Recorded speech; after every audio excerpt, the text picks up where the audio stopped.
Guys, on TikTok, I found out the problem. I forgot to click go live on YouTube. So if you guys want to see my full screen on YouTube, right now you only see half of the screen because it's vertical. I have the full screen up, and I basically, as you can tell, I built it from scratch.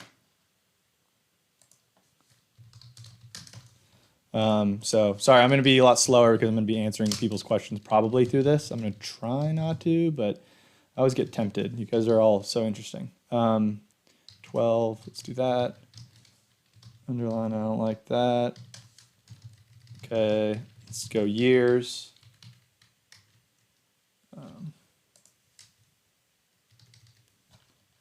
Go like this. Alt W, F, F, and there we go. Let's see. Okay, here we go. This is Tesla, guys. Ticker TSLA. I already read the 10K last night. I am going to, I basically am building a model from scratch. If you guys want to see it on YouTube, I'm streaming the full screen on YouTube. Right now, you can only see half the screen. Sorry. Cool. So let's see. Cool. So I'm building up to revenue. I'm just building the model. So that means that we got to predict equals +1 equals +1. Oh man, you guys really can't see anything. Hold on. Hopefully that works. Okay, cool. It's kind of uncomfortable for me, but all right. Okay, so let's see here. 2021. Zoom out. So that's 1, 2, 3, 4, 5, 6, 7, 8, 9, 10. Let's do a 10-year DCF, guys, because Tesla, all you guys wondering about like Tesla's valuation, how can they trade so high? Is because a lot of investors, and especially retail investors and fanboys, I call fanboys. I am a Tesla fanboy, so no pejorative there. Price in like, what is the value of a company that does autonomous driving and is first to the field on autonomous driving, right? But that's not going to happen for another 10 years. So that's the reason why most DCFs are like 5 years, but I'm going to do 10 years. So cool. And for those of you wondering, I sent out a couple emails to my email list this morning, and I posted a TikTok. A lot of people are asking if I could teach how to do all this plus more, plus like real estate investing and all that stuff. It's a lot of work and a lot of time, and this is all work and time for me. So I'm just gauging interest right now. So I have a little a link in my bio if you're interested in something like that at a much, much, much cheaper price than the like $1,000+ that it would take to buy Breaking into Wall Street or whatever. Just, sign up. It costs hundreds to like host videos and create all that and all my time. So just gauging interest. I mean, if it doesn't add up, then I'm not going to do it. But if enough people sign up for like $15 a month or something, it makes sense for me. And it's also fun, but it's also work, and I have a day job. Okay, so for those of you on TikTok, I'm going to move this over here. I have the 10K. The 10K, that's the annual report, and that's where I'm copying from, and I'm just building out I know a lot of you aren't going to join me for the full like 2 hours it takes to build this out, but yeah, so that's that. But you can pop in, check out the link in bio if you guys are interested. Okay, cool. So gross profit is an important one, right? So we're going to build up gross profit. That's the whole point, is gross profit. But what I like to do, honestly, so a lot of companies report all their revenues and then all their cost of sales, and you'll see that here.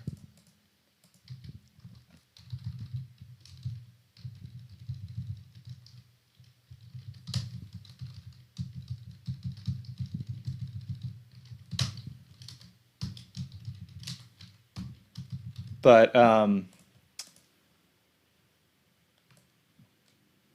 I don't think about businesses like that, right? So like automotive sales revenue and automotive sales costs should go together. Automotive leasing sales and automotive leasing costs should go together.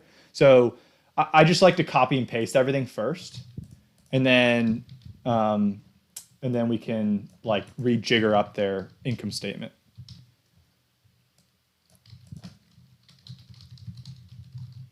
So on Wall Street, the color for a hard code is blue. So anytime you see blue on Wall Street, that means that's a hard code. Okay, black means like a formula.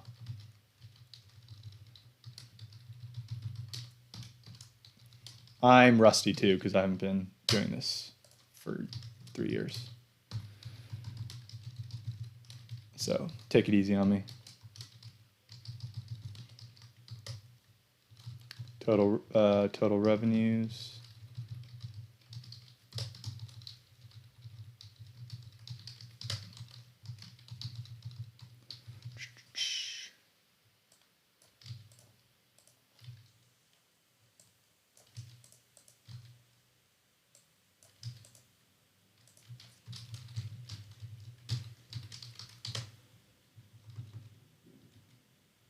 Yeah, Sergio, you're asking $50 seems reasonable. I was going to market with $15. If you guys can get like $15 and we can get enough people interested, I think it's worth it.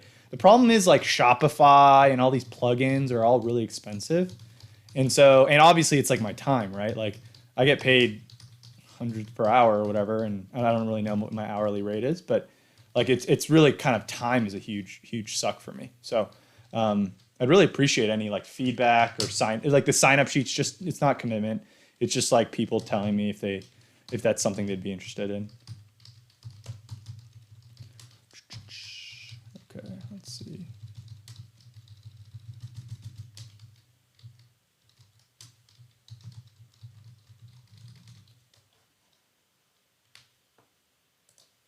Yeah, I am rusty at this, guys. I have a comment in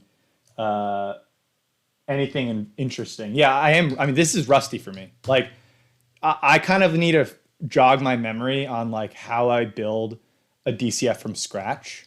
So I'm like, this is very real. Like, I've been a CFO and doing basically one model for 3 years. Very, very deep model, but like I don't have to build these from scratch models. I mean, usually on Wall Street you build one and then you iterate on a template, right? So automotive COGS, total cost of revenues, COGS. Cool. Let's see. Hey guys on TikTok, appreciate you guys even just popping in. I know it's gonna take a long time. Let's see, cost of revenues, energy generation, 2019.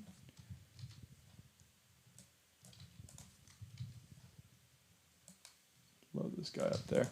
And I bought some tools that will, like some professional tools that allow me to kind of put this all in really quickly. But I think it's helpful for people to see me doing it from scratch, right? I literally started this stream and this was a blank worksheet. And so when people are asking me like, can you teach these skills? Like, well, first of all, let's define what skills I would be teaching. It's kind of this whole gamut, right? It's like Excel skills, it's thinking critically, it's understanding economics, it's understanding like corporate theory, right? Let's double check these numbers. Let's bring this over here for the TikTokers. So let's see. So revenues of 11.7, 21.4, 24.5. Yep, that's wrong. See? Comma. Okay, 11.7, 21.6, or 21.4, 24.5. I'm going to not bold that so you understand. That's just a summation. Let's see.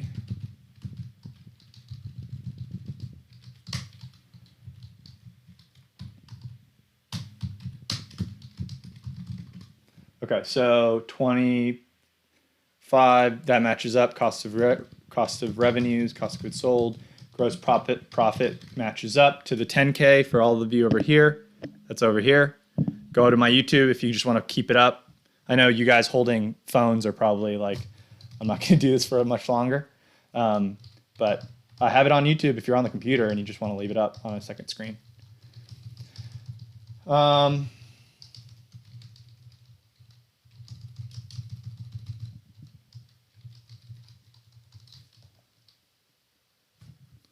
see. Yeah, and for all those of you just joining, I basically just, when I first started the stream, this was a blank sheet.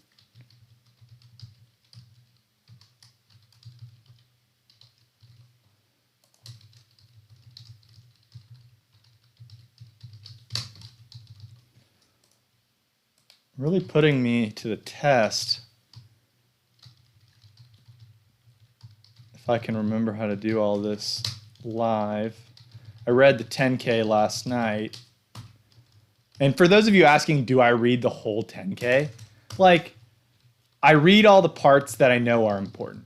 But for most of you learning what parts are important, you start by reading the whole thing. That means all the footnotes and everything. But then over time, you know what parts are super repetitive, what parts aren't really like that meaningful, all that kind of stuff. Yeah, sorry about my keyboard, guys. I don't know what to do about that.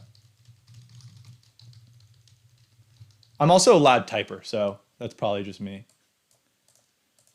I'm going to make this clear for everyone. What we're doing today, Tesla reports after the close. I got a late start today. I probably won't get it all done by the time they report, but probably will be done by tonight to do a little TikTok and post to YouTube whether or not it's a buy. My guess is it's way too expensive, like the whole market, obviously. But that's the problem with Tesla. It has some sort of like fanboy, again, and when I say that, I'm a Tesla fanboy. I miss my Tesla. I'm going to buy a new Tesla when this whole recession's over. I had a Tesla for 3 years. It was a Model X, and then the doors got really annoying. So I was like, all right, I'm going to downgrade to a Y. And then coronavirus hit. And then I was like, okay, well, all that money I'm obviously going to invest that money and not buy a car. So that was that. So whenever this is over, I will be buying that Model Y without the dumb butterfly doors. Justin, nice to see you again. I did for 3 years, Tesla. I owned a Model X, and it was very obnoxious because the doors.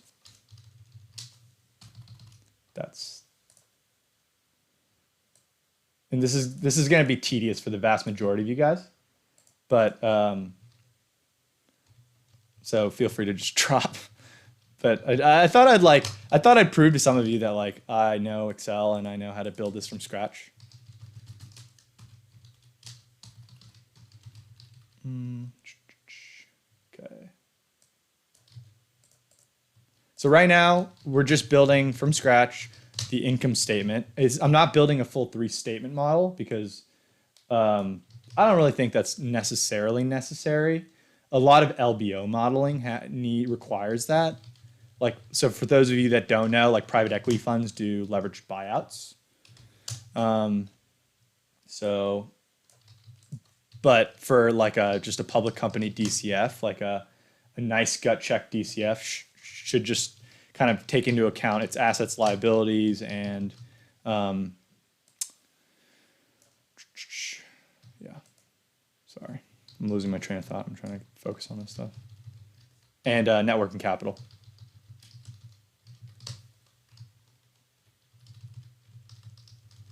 For those of you just joining, blue is hard code, black is a formula. So right now we're building the income statement. I'm going to just build it all out, and then I'm going to build it all out, and then we'll cut some stuff. I'm still rusty, so like I think I'm probably going to be way less efficient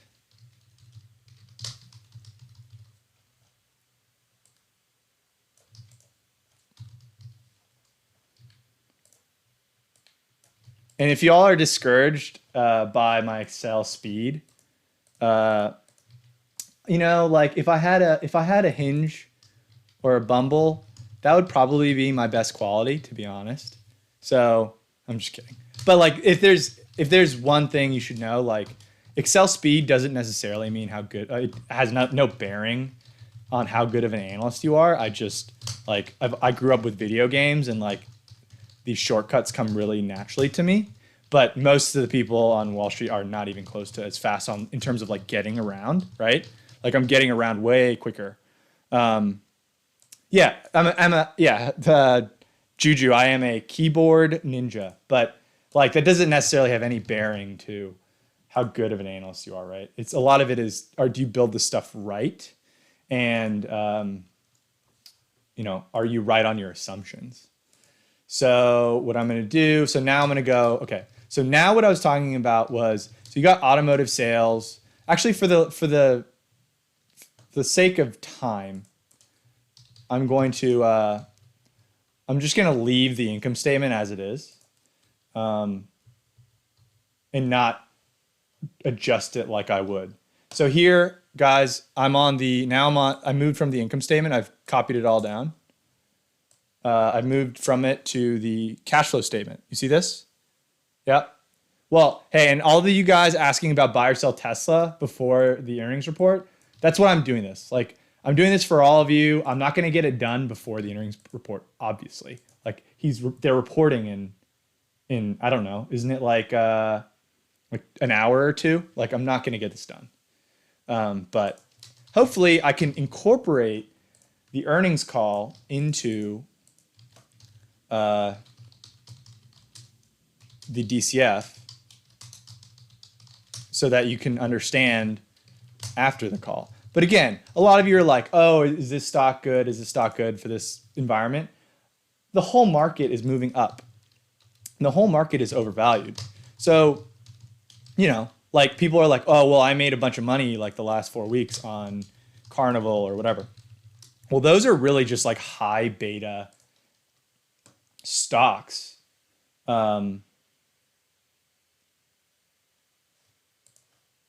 That move with the market too. The market is moving very, very crazy right now. Amortization of debt discounts. That's probably under operating income. So I'm going to assume that. That's probably in something here. Yeah. Okay, cool. So for those of you just joining, we started with a blank sheet. I have a revenue into EBITDA build, and then we're going to net working capital, and then we're going to Capex, and then we're going to the discounted cash flow model. I don't know if you guys can all see. It's really hard. I'm on YouTube, so if you guys want to go see the full screen, go to YouTube. Vertical screens are very hard. Okay, so let's see. What else do I need? Okay, so net working capital. Let's go net working capital first. And I'm going to go, well, actually, let's finish this out. EBITDA. EBITDA, the most overused term in all of finance history, equals gross profit minus operating expenses plus depreciation and amortization. Guys, finance is not that hard. It's math. It's just arithmetic. Plus, minus. Hold on.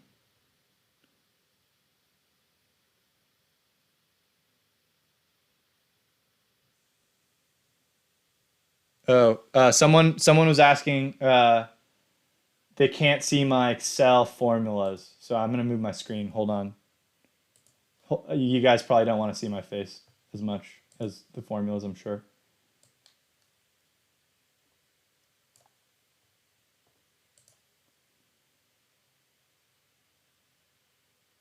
Frank, finance is in love with EBITDA because it's a really quick way to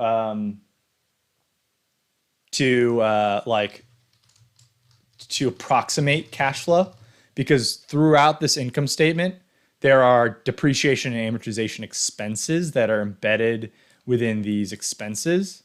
And so those aren't real cash expenses. They're like accrual expenses. So the easy way to approximate cash flow before debt is take operating income divided by, or sorry, operating income plus all the non-cash expenses. So I'm going to say this is adjusted EBITDA since we're on the cash flow statement. And then we're going to add in stock-based comp. You guys want to hear something really cool I found in the 10K last night? Elon Musk got paid $82 million in stock-based comp last year for being the CEO and hitting milestones for Tesla. Insane. 82 million bucks. Guy's rich. I'm sure like on his billions it's like not much to him, but to me I was like, heck yes. I would love 82 million, please. Okay, net working capital. That's what we're doing. So for those of you we're going to move to the balance sheet, guys. Balance sheet. So let's see. So we're going to take all the current assets. So it's basically current assets minus cash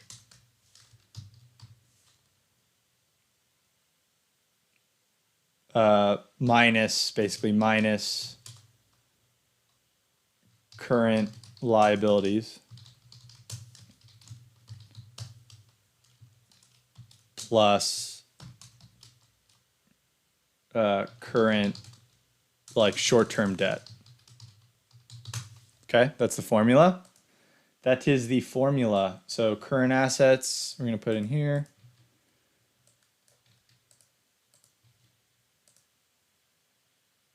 Cash. I like cash. You guys like cash? This is very strange. This is the first time I've ever done anything like this. And I'm just surprised you guys are willing to like stay on the line for like hours. Thank you. I'm very, very, yeah, guys, for everyone asking about, am I going to share the sheet? Yeah, I mean, that was the plan. I'm recording this and hopefully posting it to YouTube after. So again, for those of you new on TikTok, I'm gauging interest in a lot of people asking me if can I teach people, how to do all this, how to be a financial analyst, all that, blah, blah, blah, blah, blah. Like I can, and I can do it at a much lower price, like a fraction of the cost that all those like big guys do it at. But it's also like I have a day job, and so I need to see if people are interested. So if you're interested, go to the link in my bio, and it's just like a little sign up sheet. And you sign up with your email and put in any comments or whatever. And if there's enough people, like I have to pay for hosting and all that stuff. So if you're interested, go ahead. It'd be cool. Like it'd be really fun. I just need to make sure it's kind of worth my time, energy, and money. But if there's only like 50 people, then it's probably not worth it. Current assets minus cash minus liabilities plus short-term debt. Ooh, that is so interesting. Let's see. Okay, so they've got negative working capital. That's so interesting. That can't be right, right? Cash. Negative working capital. Let's think if this makes sense. Negative working capital. So they do take a bunch of like customer deposits, right? That gives them money early on. Right? It's like everyone's signing up for the next Model Y. Like they get that cash before they ever deliver.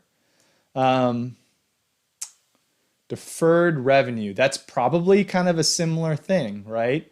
Like that's revenue that they've earned, but they haven't delivered on. So that means they're getting the cash up front and they're not delivering the cars. So then that makes sense to me. Okay, just a little gut check. Okay, bold. So this is net working capital. Okay, Let's see, I'm gonna save this because I haven't even saved it. Let's go. Let's go browse. Let's go desktop or documents, Tesla model. Okay. Okay, last thing. Let's do Capex. Capex. So for those of you on TikTok, I'm going back to the cash flow statement. And this is the cash flows from investing activities section. And that's where you find Capex spends. I imagine they're going to have some weird stuff.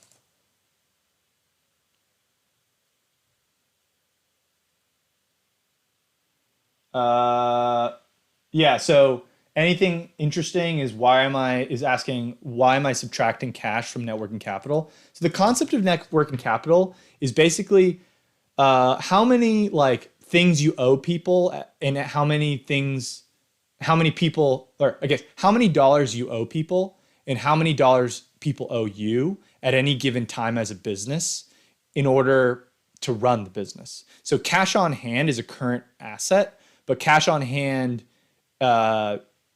is just like cash you can use as opposed to restricted cash, which I left in there, right? So this is like unrestricted cash. Okay, cool. Capex, let's go. Purchases of, I'm going to do this for TikTok. Okay, purchases of property, PP&E, purchases of solar energy systems, purchases of receipt of government grants. All right, I'm just going to include these two because these two are the most traditional property, plant, and equipment spend. So I'm going to do that. So I'm going to go PP&E,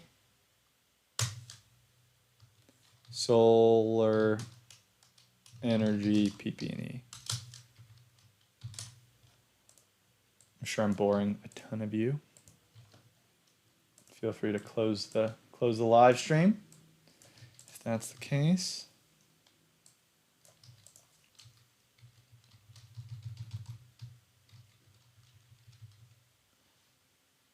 Okay, so yeah, I mean the quality is going to be much better when I repost it to.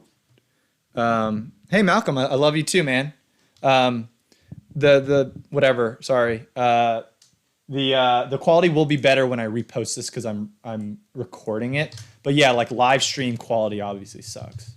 Or I'm pretty bad at live streaming, to be honest, because this is all very new to me. All of you are probably way younger than me, so total. So I zoomed in a bit for you, Frank. I zoomed in for you. Ouija is, I don't know what you're asking, Ouija. You're asking, is there a better way to do this? Yeah, I mean, I have templates, but I wanted to show people. When I first started, we started out on a sheet like this, okay? This was the sheet like 30 minutes ago. And then now we have this. And I just want to show people that it's doable, like no Einstein, you guys can all learn it. And then once you have this skill set, it's like a super high paying skill set. And then we'll leave the DCF for later. Okay, guys? Cool. So I'm going to copy all these formulas right. That's awesome. Cool. Can you see? Can everyone see? Hey, guys, my YouTube channel is through link in bio. If you're on TikTok and want to go see the full widescreen. Yeah. I'm glad like you guys actually like this stuff and putting it in the background. I was kind of unsure if I'd get like 2 people joining and then be like, oh, this is super lame and going to take 3 hours. So, but again, like if I'm going to do a DCF on a company, I'm probably not building all this from scratch, but a lot of the revenue to EBITDA build is all from scratch anyway. Oops, forgot to label this guy.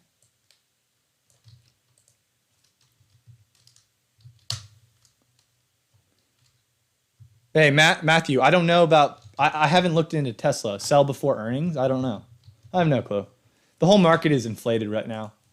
I'm going to do a TikTok and post about, I've been asking a bunch of my Wall Street friends who have like trading. They're either traders themselves at big hedge funds or not, or like analysts or associates or VPs, and they have access to that. So I'm going to do that, oh, sorry, I lost my point. Basically, the point is the whole market is inflated. It's insane. All the Wall Streeters agree. Like they're all saying the same things I'm telling you guys. I'm just allowed to be out in public because I'm not currently on that traditional hedge fund. I'm not working directly for a hedge fund right now. So,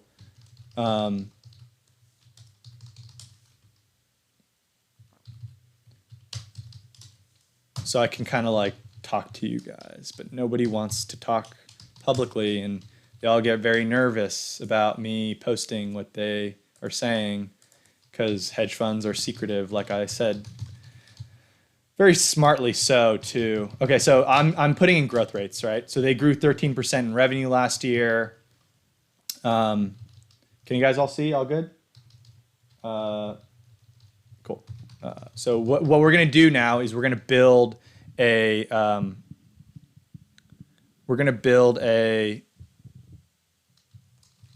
like a growth rate, whatever. So this times 1 plus, oh, oops. This times 1 plus, wait, wow. See, that's the rust I'm talking about. Equals if, okay, so now I want a scenario case, right? So scenario. And then I'm going to go 1. So I'm going to have 3 scenarios. 2 is going to be a base case. Actually, I'll go A, B, and C. So B is going to be a base case. A is going to be the downside case, and C is going to be the upside case. Okay? So equals if, and then I'm going to label this, instead of B2, I'm going to say case. See that? So see that? Instead of, yeah, cool. So that cell I called case. So I'm going to go equals if case equals A, comma, I want that one, comma, if case equals B, comma, that one, comma, that one. 3 cases. I got 3 looks. 3 looks. Got a homeless man. What is the rest? 12-year-old boy and something inappropriate. I know, guys. I'm sorry. Go to YouTube if you want to see it. I know it's really blurry. I'm really sorry. Let's see. Is this better? I'm sorry, guys. I'm really sorry. Blurry and small on your phone. Go to YouTube for a better thing, and I'm going to repost everything. Sorry, guys. I'm very sorry. Nothing I can do about the technology I have at home. Okay. Upside, base case. I'll use this. Bull case, base case, bear case. Cool? Good?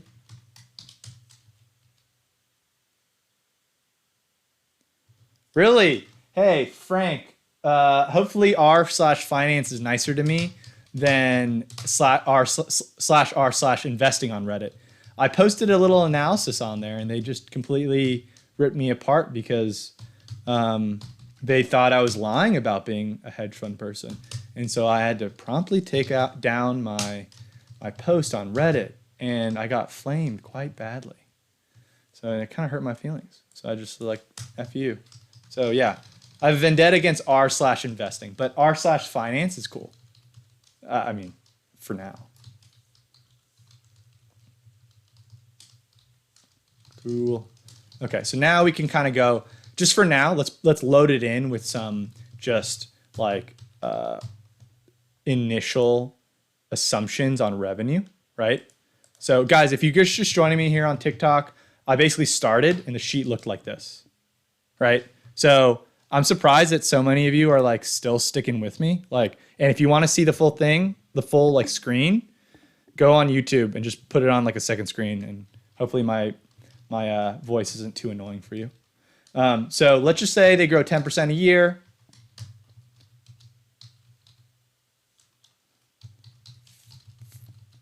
and we have a 10-year DCF, okay?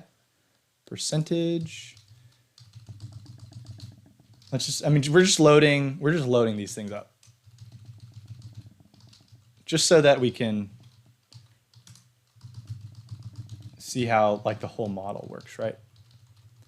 Okay, so this is the growth rate. This is automotive sales. That's that division, automotive sales. Yeah, I'm definitely not analyzing this in time for earnings. I'm very sorry, but I have a day job that I had to get some stuff done first.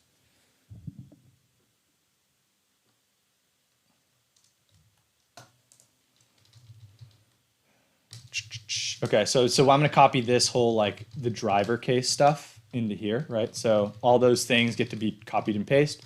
Automotive leasing seems to be holding steady. Let's just say, I actually think that, see, you can talk about this as a growth rate of its own division, but to me, it's like what percentage of people what percentage of people who buy Teslas are buying it, are leasing it? And to me, when you go down market, you're going to get more lessors, right? Because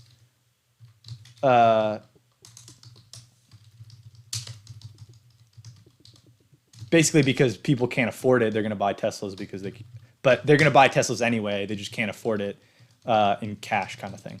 So I'm going to just say, like, let's keep that at 5% across the board. Let's say 5%, right? 5% of automotive sales is automotive leasing. And obviously there's automotive leasing accounting is extremely complex.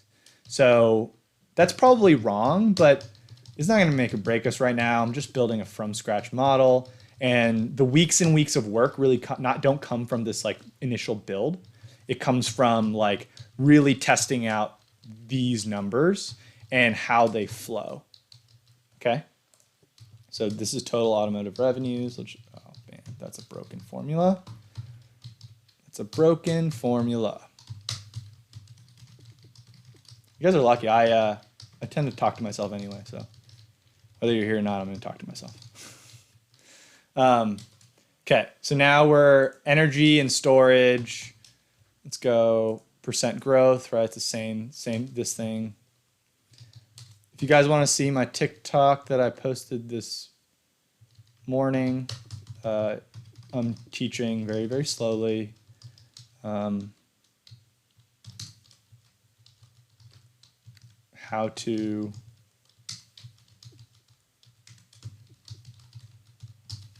be as fast in Excel like me. Sorry, guys, I'm trying to do all this at once, have a lot in my head, trying to get this all done. Guys, so when we first started, right, it was this. And like 30 minutes later, we're here. Services and other. To me, like this is, right, services. So let's Google services. Services.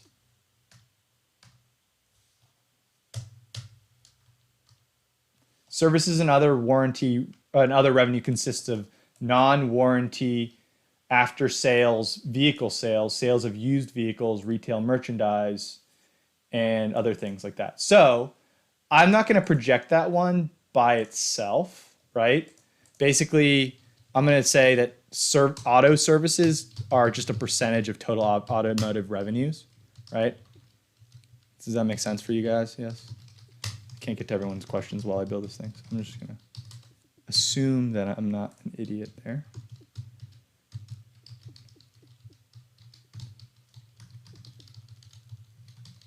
So let's keep that at like 10.7.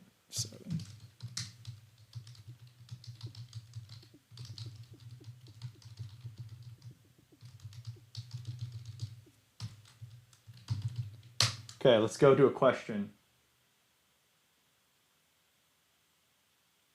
Yeah, $20. Like, it's kind of less. This is less about, am I going to tell if I should buy Tesla or not? It's about starting the journey, right? So once you build this model, all it is a tool. It's like a knife, right? Or I don't know the right analogy. It's like it's just a tool, and then after that, you can build the tool out to be more and more complex, more and more specialized.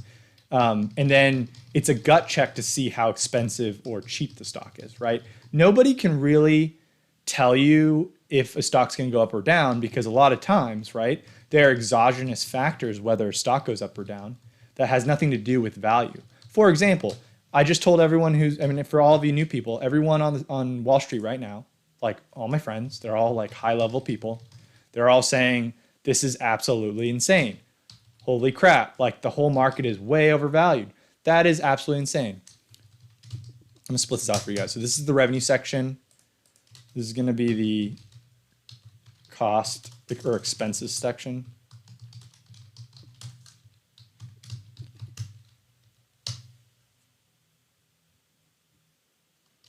And I lost my previous change of thought. Oh yeah, so like, right, so like the whole market is gonna move, and a lot of people are like, oh, well, I made a bunch of money in this type of stock or whatever, right? Well, that's because they loaded up into a super risky high beta stock when the whole market is moving in a very artificially inflated fashion. So yeah, like the market's really expensive. I never said, I've always said from the very beginning, I cannot predict. No one can predict where the market's going. You can just tell if something is expensive or cheap, right? If I try to charge you for like $20 per scoop of ice cream, you're going to tell me to pound sand. But if I say, hey, my like really boutique scoop of ice cream is like $1, you're going to be like, heck yes, give me 10. And so, but unlike that, right? These cash flows are much more mathematical than a scoop of ice cream is. So that's just okay. So this one's gross revenues or automotive sales cost of goods sold, which is a percentage of revenue, right?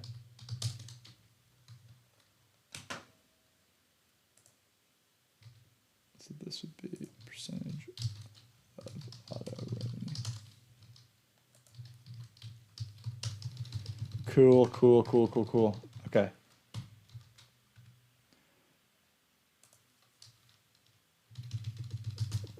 I'm so surprised you guys are all here. Seriously, you guys are awesome. The fact that you're like watching me build out an Excel model, man, you guys are nerdier than I am. In a good way. That's not meant to be.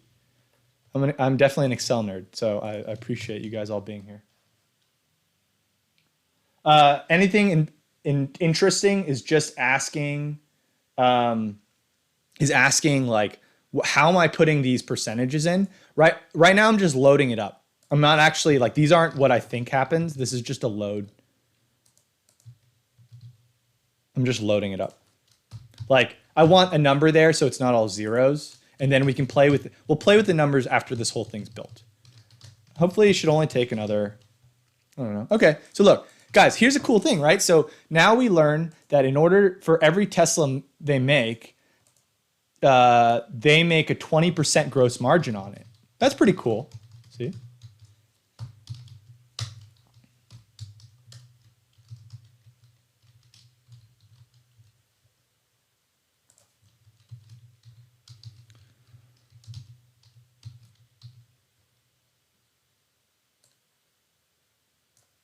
Okay, so I don't have my CFA non-disclosed.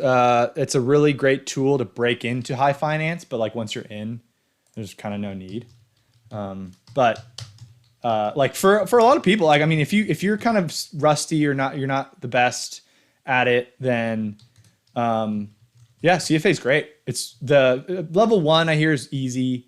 Level 2 I hear is like whatever, you just study for it, and level 3 I hear is like really hard, but not because it's like it's not like hard in the traditional sense. It's hard because it's like a lot of free writing answers and you can't really tell. But again, I never took it, so why would I opine on that?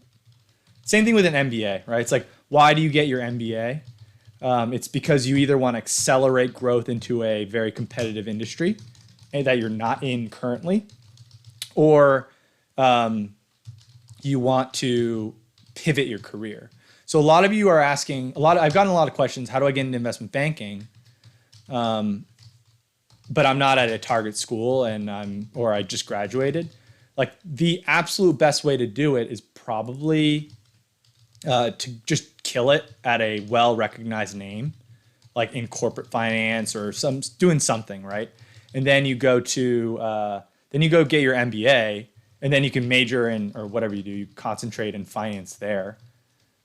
And then, yeah. You kill the GMATs, right?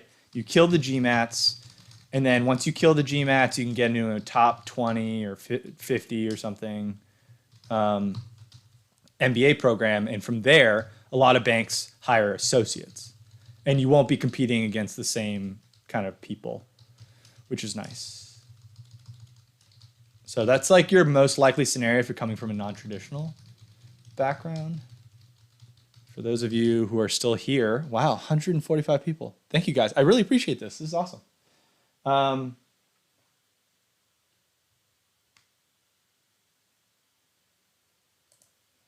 Solomon Childs is asking about my day trading rant. So it's funny, right? It's like, it's not closed-minded.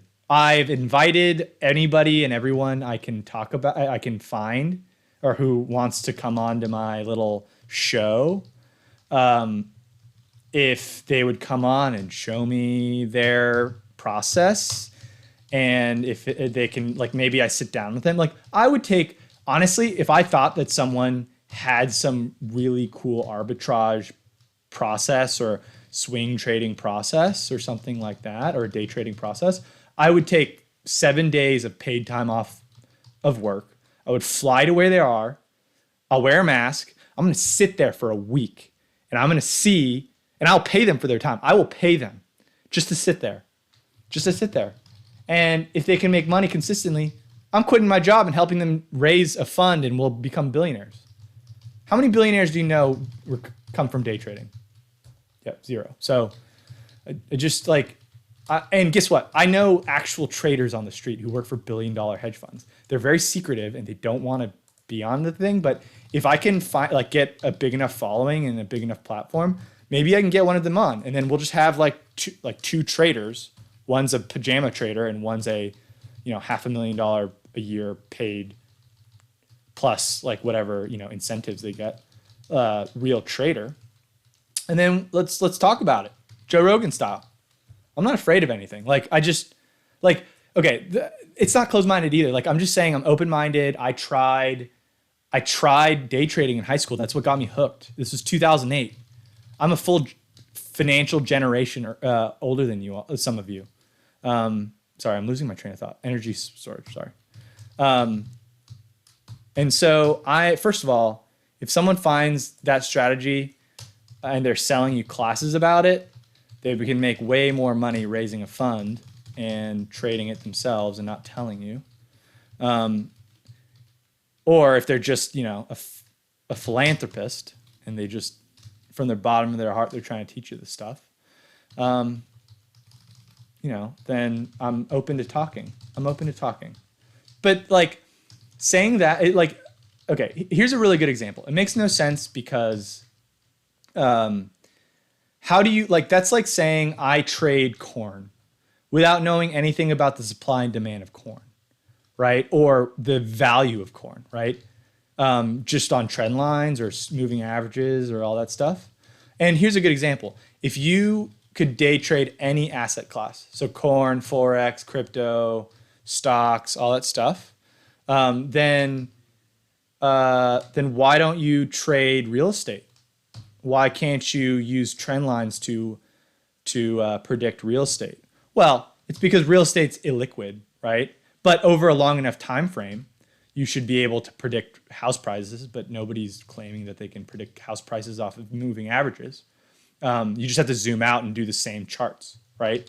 If I charted the price of houses, right? Anyway, whatever. I'm done talking about that. I'm already losing my train of thought. But again, I'm not closed-minded. If someone can really sit down with me, I'm all ears. I love this stuff. I love money so much, too much. And I love finance too much to be closed-minded. So if you can find me someone willing to sit down with me for a week and show me, I'll pay them. I'll pay them per hour to just sit over their shoulder. Maybe I should just buy a course. Pretend to be like a student.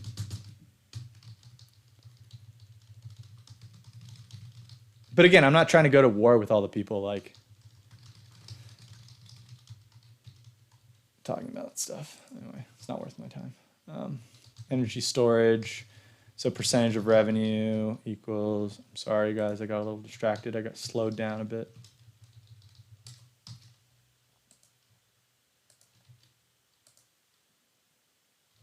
Guys, for those of you just joining, I'm building a model for a discounted cash flow model for Tesla to value their stock.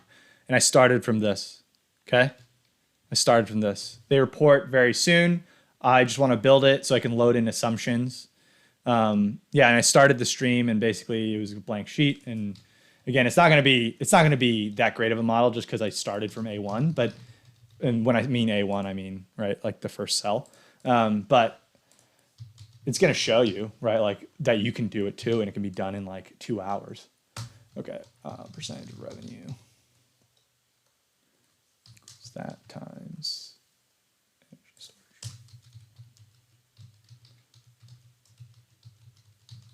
And again, models at the end of the day are gut checks. They're not a set in stone tool to tell you whether or not to buy the stock. But if something's screaming cheap, and it's cheap no matter what you do to the assumptions, then that means it's probably a good buy. And you have to buy and hold and ride out the market forces. But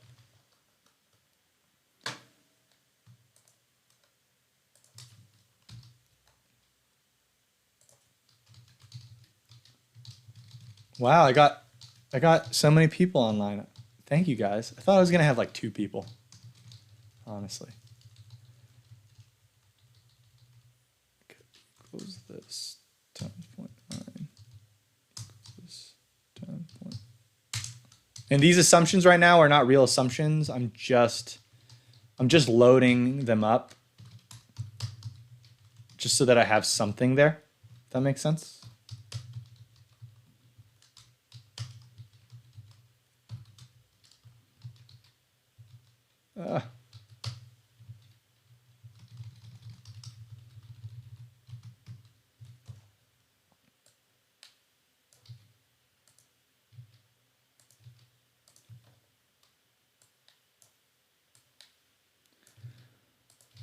Cool. What's happening? Broken formula. Got to be careful about these. What's up? I'm loading. I'm just look. I'm taking all this from their 10Ks. For those of you asking, taking it from their 10Ks. So that's that.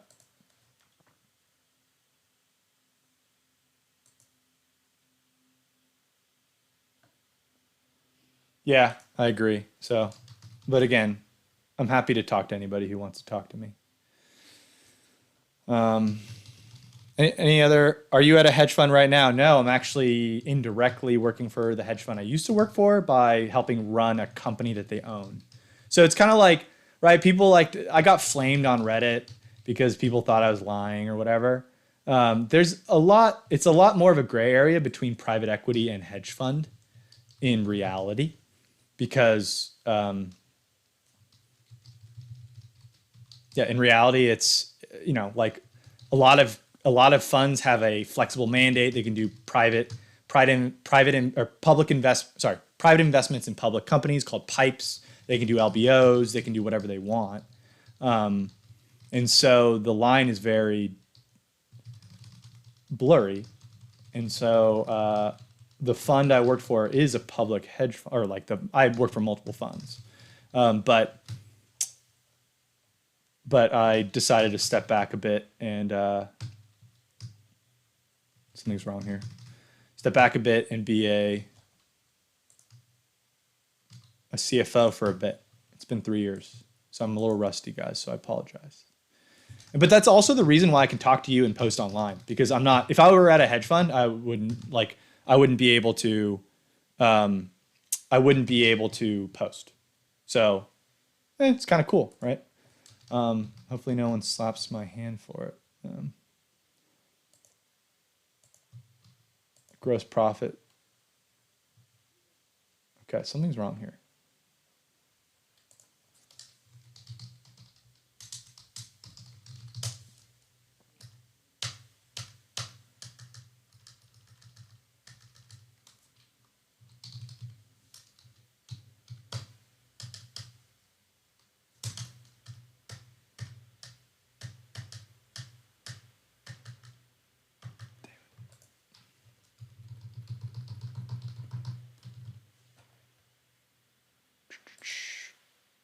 Sorry, I'm going to move it over here so people can see what I'm doing. Something is wrong here. I'm just double checking what I'm wrong on. Okay, so they have 24.5 million revenues, and then they have 20 million. So the gross profit should be 4 billion. Sorry, billion. Guys, we're talking about billions. I'm sorry. I've been misspeaking. Billion. Oh, this sum is wrong. That's what it is. A lot of this is error checking. Oh, I was doing all this during my rant saying about day trading. So I'm going to stop ranting. It distracts me. Okay, that's perfect. Cool, gross profit. I'm going to highlight important things in very light blue for you guys. Total revenues.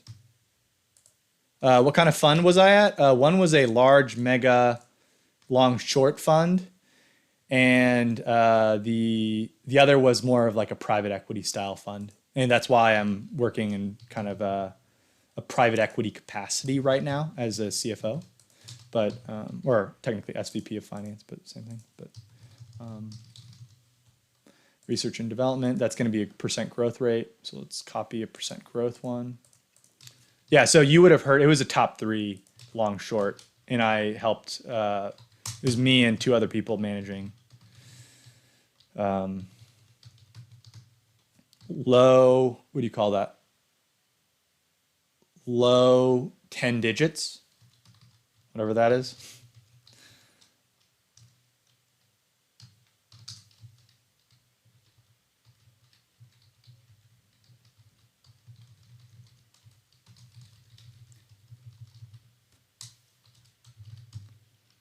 No, not Bridgewater. I'm not a macro guy, guys. I am a corporate guy.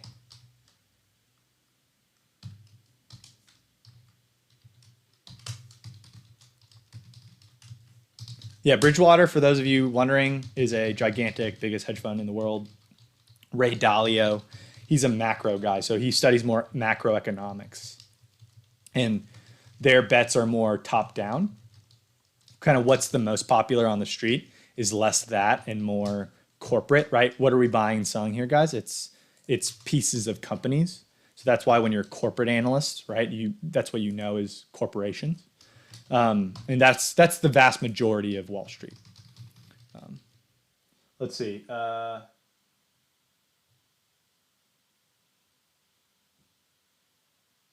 Yeah, Omar. Yeah, Omar was referring to what I was saying, real trader versus Instagram FX. Versus Instagram FX side hustle passive income trader episode. He would pay to watch that. Yeah, like that would be so cool. I just want one of those Instagram guys to like engage with me and be super confident. And then I can get like a real Wall Street trader on the show. I don't know if I have to like blur his face out or whatever, because like I said to you guys, hedge funders are very, very secretive because there's no upside to talking to all of you and being in public. And there's only downside, right? They don't make any money doing it. Except for like the revolving door that is the CNBC guys like Bill Ackman, Carl Icahn. I mean, they're billionaires. They don't really need to answer to anybody at a certain point. So I'm just going to leave restructuring another alone.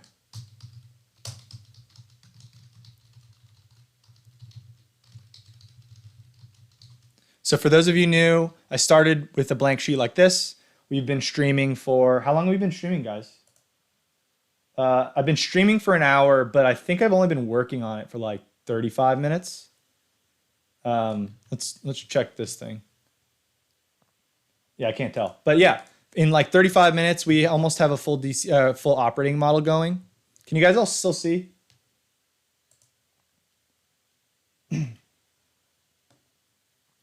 And for those of you asking, $20 and all that stuff, everyone's asking, like, can I teach them this?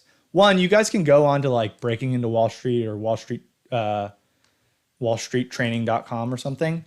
And you can buy like the courses, like the crash courses and stuff. And this is a high earning skill set. So you can go do that and they charge you, like the full suite. It's like $500 for the base program. And then they charge like $300 per module. And then, I mean, it's completely worth it. Don't get me wrong. Like, it's because it's so lucrative. But I also, like, I think I can do it like way, way cheaper. And I don't really know what the price would be, but I was thinking like $15 a month. And if there's enough people that signed up, like a lot of it's like hosting and my time. It just take a lot of my time. So if you, sorry, I lost my train of thought. If you want to sign up, I'm just gauging interest. It's not a commitment. It's just like a little survey thing. Link in my bio, link here. I'll post it on the YouTube channel too.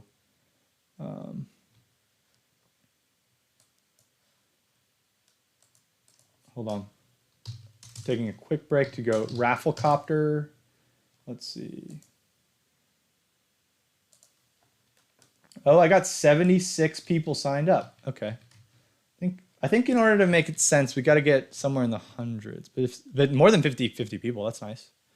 Let's see. I have to do the math. Hosting is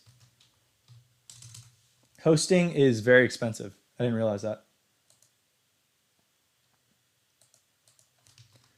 Enter to, if you guys want to enter or submit if you're interested in me creating financial analysis course, or I guess training cheaply, sign up here.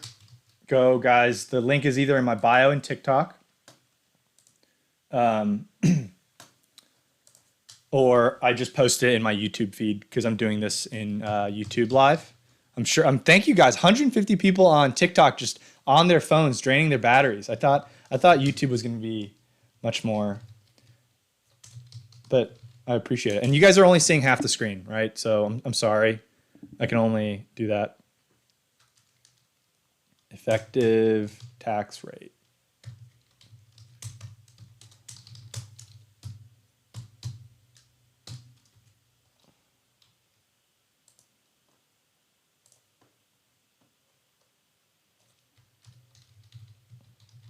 I'm sorry I'm not as entertaining as Charlie dancing live, or cooking live or whatever she does. But I try my best. We all have our strengths and weaknesses, right? Mine's Excel.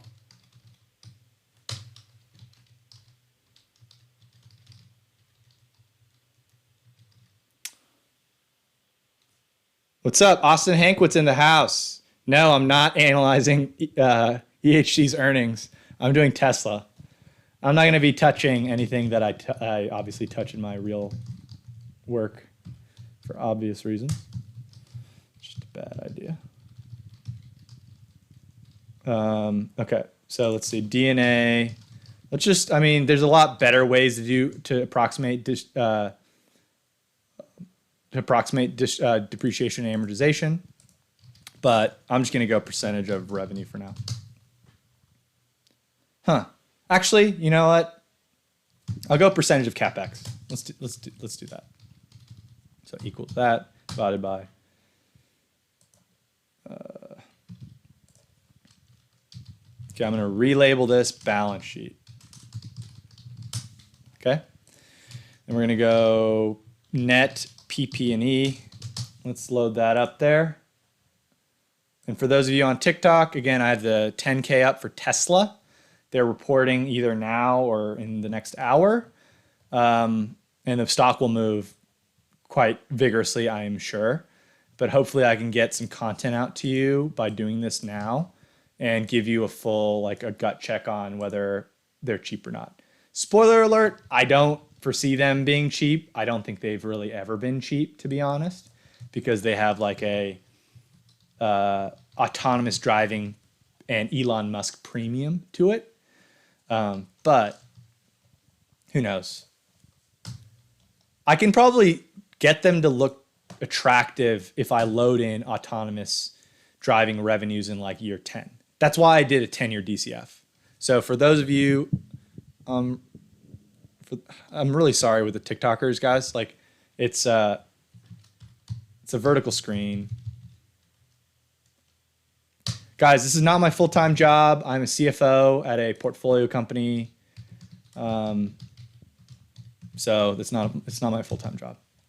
It used to be my full-time job. This is my trade, if you will. This is my trade. Percentage of revenue.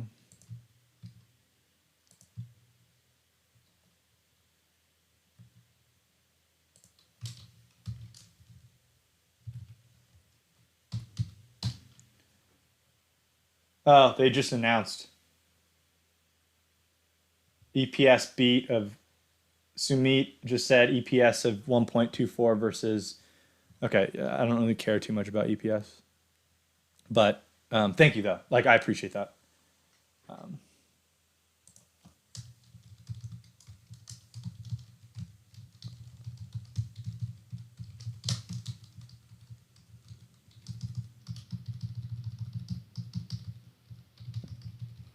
So, how's your Wednesday, guys? Good, guys and gals. How many gals do we have in here?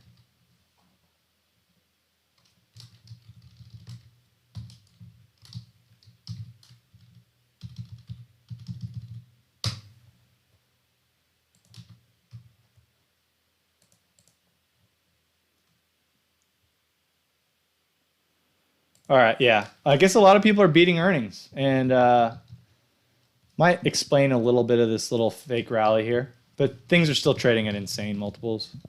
I wouldn't be touching anything right now. And when people are asking like, well, what about Carnival versus like SPY or VOO or something like that? It's like those things are going to go up way harder when the whole market rallies and going to crash harder when the whole market crashes. So that's just that.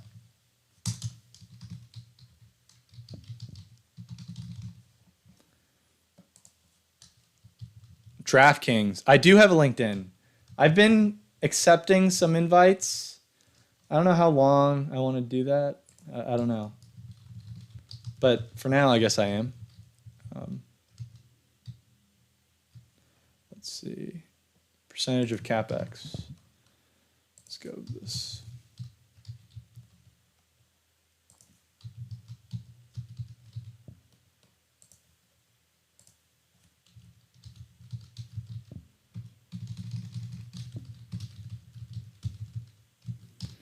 If you guys haven't seen my latest TikTok, go see it. It's starting to get into these Excel shortcuts so that you can get good at this. And as you can probably tell, I guess what I wanted people to walk away with, right, is like Excel shortcuts might sound dumb. And it's like, oh, that's so superfluous. It doesn't make you or break you as a investment banking or an investment analyst. But man, does it make your job that much easier when you're like when you can move around a sheet as quickly as like I can. And again, look, I started this like less than an hour ago, and I started from here, and now we're here to here in less than an hour, and we'll wrap it up at some point. Percentage of revenue.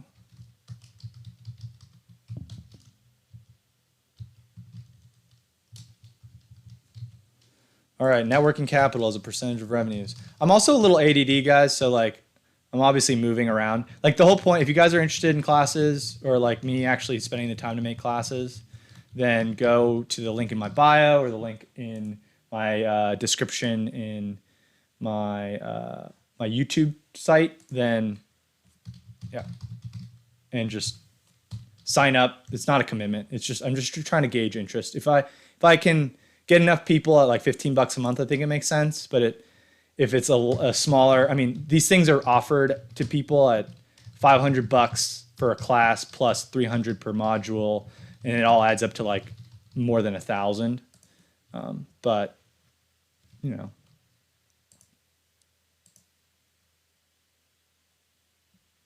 Yeah.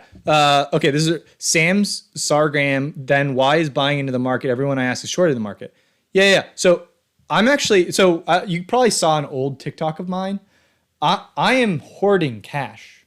I just started Twitter too. There's too many sites. I'm a little overwhelmed.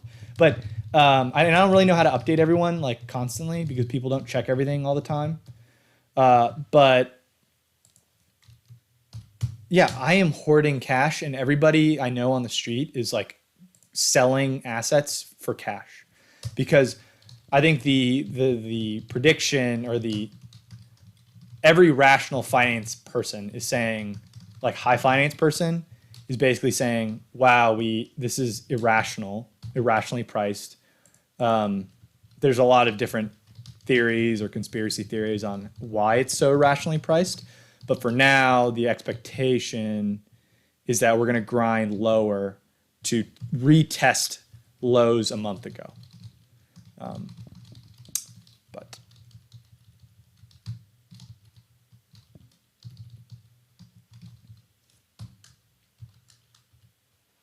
let's see.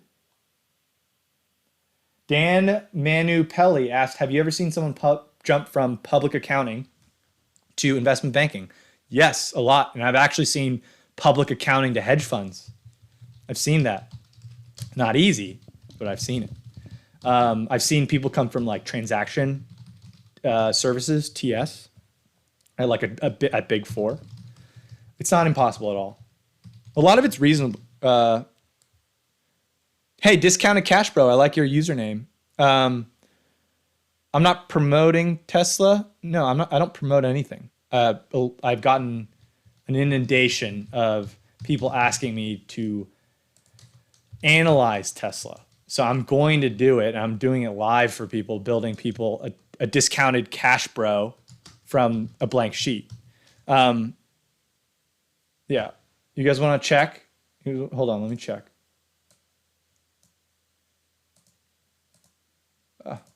Let's check. Tesla.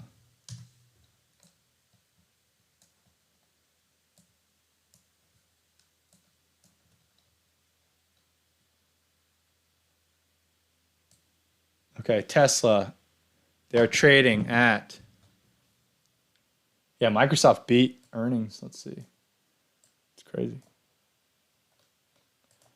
They are trading at 5 times sales, 4 times 2021 sales, 27 to 45 times EBITDA. That's not as egregious as I was thinking, honestly. Let's see what they did after hours, Tesla.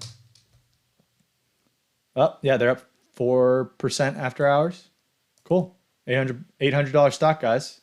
Hopefully my live giveaways on Tuesday, Thursdays, like, I don't know how I'm going to get the money, but if like I get big enough on YouTube or whatever, I can start giving away like big stock money like that. But for now, it's like $25, $30 stocks, and it's just my money. So hopefully you guys are good with that. Okay, let's double check. It seems like I'm missing something because I was being a little ADD. I've never built a model.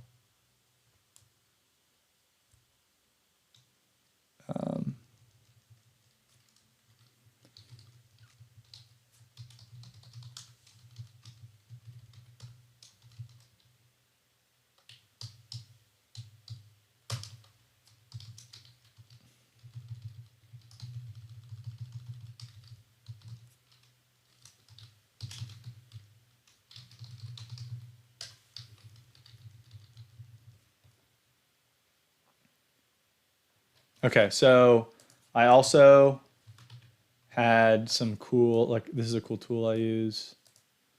I pay for myself. just to keep you all entertained.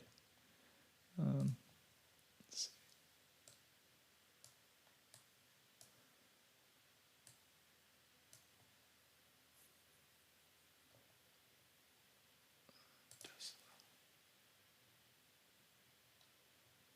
Okay, so let's download this guy. Yeah, Tony, I did see that article about overextended Airbnb owners. I think we all saw that coming. Didn't surprise me. Nothing surprising there.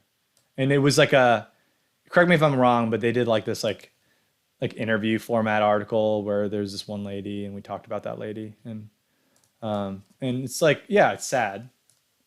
And they were legitimate businesses. I don't necessarily think that they're not legitimate businesses, and it did work. It just no one could ever see this black swan event that was coronavirus, right? Okay, so what I'm gonna load up here, I don't know if I'm gonna drive it yet because I just want to like finish this DCF for you guys and show you how quick it can be. But I'm gonna load up quarterly 2019. How am I gonna do this?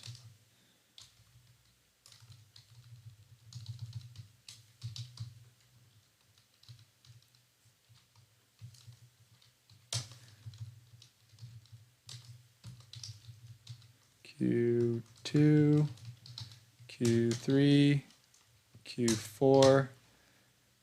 We're going to go deliveries. Model S and X. I owned a Model X for 3 years. I loved it, except those doors. Very annoying.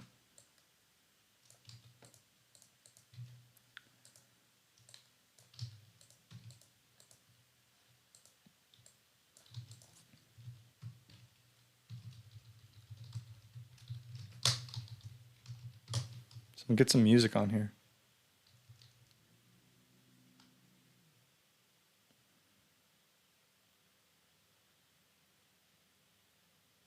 Discounted cash, bro. Yeah, I know they have. They do have regulatory credits. They do. Not disclosed. Yeah, I live in that general area. I do. That guy's a Nashville guy. I used to pop between Nashville and New York City, but I can't go back to New York City right now because it's crazy over there. Okay, so what I'm going to tell you guys is, look, there's a lot more detail I would load into this model, and it's like projecting gross profit by model. So like how profitable, how much are S and X is going to grow, how much are 3s going to grow, how many Ys do I think they're going to deliver. But for now, I mean, just like I can't stream forever. I'm going to. I'm just going to put the numbers here and not worry about this. Okay. I'm sorry. Those of you new, we started here from A1, from a blank sheet, and in an hour, we are here. Okay. Save. I should probably save. Let's see. So I got adjusted EBITDA, and it's wrong because I forgot to load all these things up.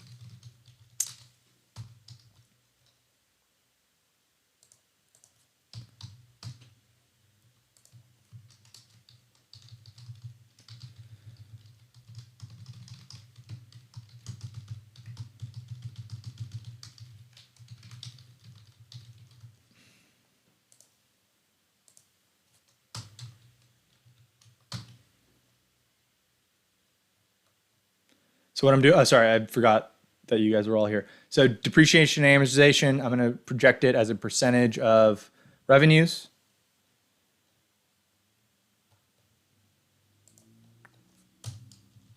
Percentage of revenues.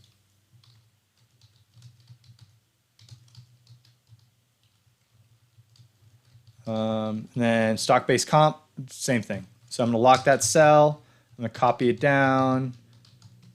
Again, guys, this is me attempting to do this in blazing speed from blank. Hopefully it's like helpful for you guys to see it from a blank sheet as opposed to like me just having this like, I don't know, like this template, because, you know, templates are hard to like follow what's going on. And I know this is extremely hard to follow what's going on too, but I don't know, maybe it's helpful to see the magic from blank. Not that this is magic. That doesn't make any sense. So costs of goods sold. Okay, so let's just see everything's flowing right. Okay, everything's flowing right there. Let's go percentage growth.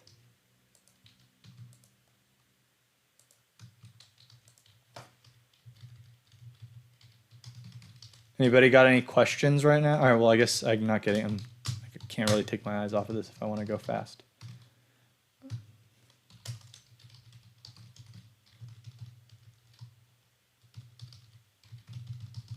If you're interested in learning all this stuff, again, link in bio. I'm gauging interest if it's worth my time, worth our time to learn together.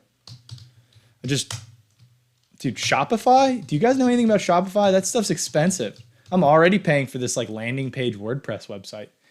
This stuff's all very expensive. It's like, it all would cost me hundreds a month just to even like, just to post and host the videos and charge some amount. And it's crazy.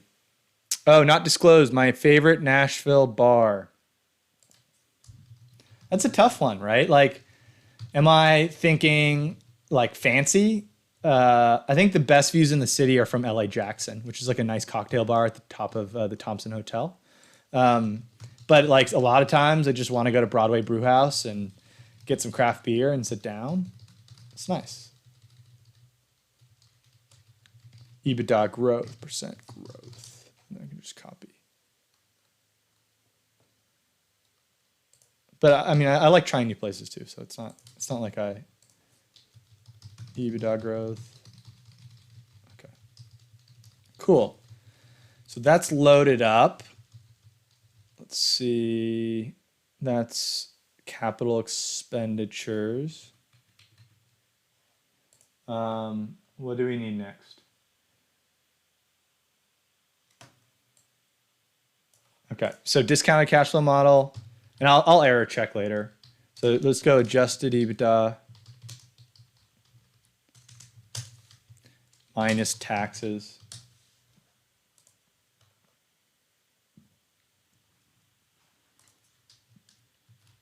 And before anybody, what's going on? What's going on?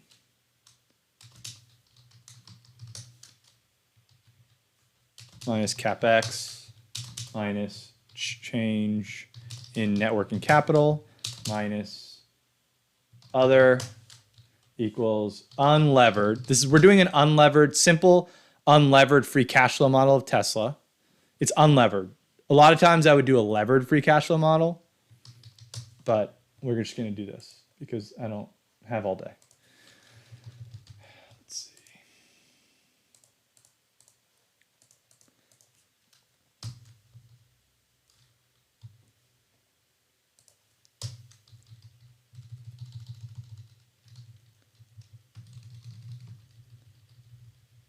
Yeah, user 504. Yeah, Tesla reported. Mid-Doc 9, is day trading worth it? No. I'm gauging interest on a course, or you can buy one of the more expensive ones. And if you do that, you'll be miles ahead of most financial analysts. And that's going to give you real earning power when you're an adult. So that's my opinion there. But I mean, you all can try it if you want. I tried it.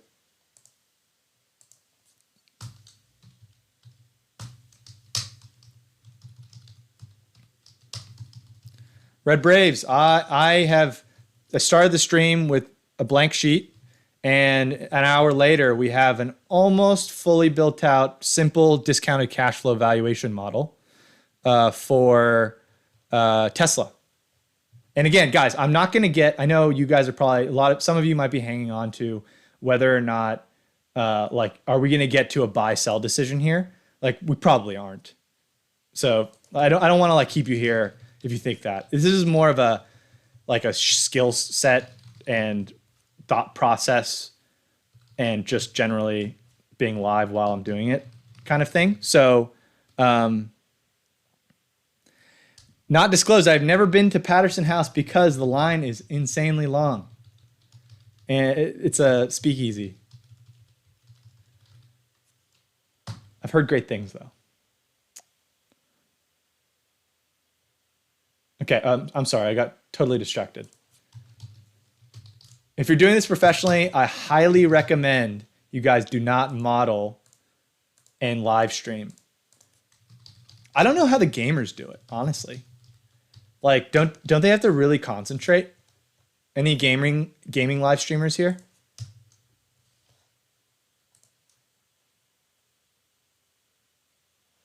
Lewis, it will. He's asking if this will be sent to the my email distribution list. And if you guys want to be added, just comment your email on one of my YouTube videos, my latest YouTube videos. Like, all I can ask for is a watch and a follow and a comment. And yeah, and I'll add you to the email list. So yeah, that's the plan. Oh shoot. I don't want to send something that I'm not confident is working. So I'll probably, after this live, I'll like error check everything, and you know what I mean? Yeah. But it'll get sent out at some point for sure. For sure.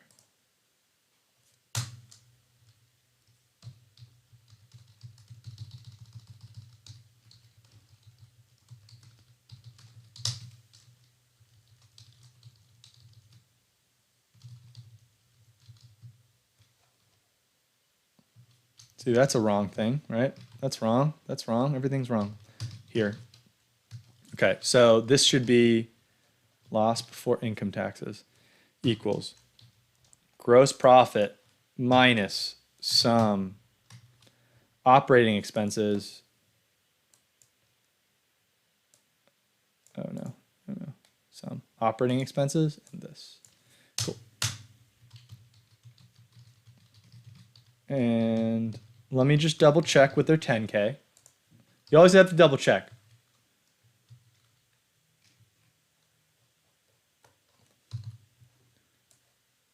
Come over here. I'm going to double check that. This is their 10K. I read this last night and had some notes. These are my notes. Well, I highlighted notes. I didn't write any notes. Financial statements and supplementary data. Let's see. What am I looking for again? Operations. So this is your income statement. Okay,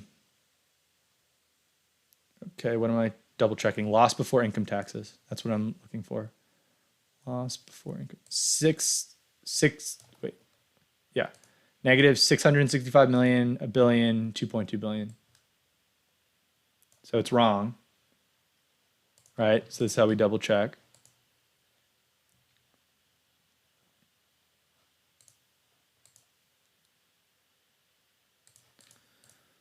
Okay, so I'm just going to do this. Let's lock these cells. They're locked.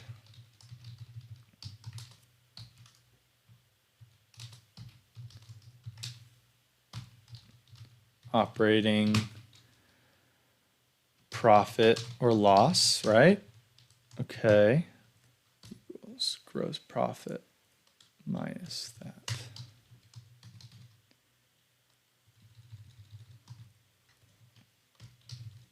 Oh, it's a plus.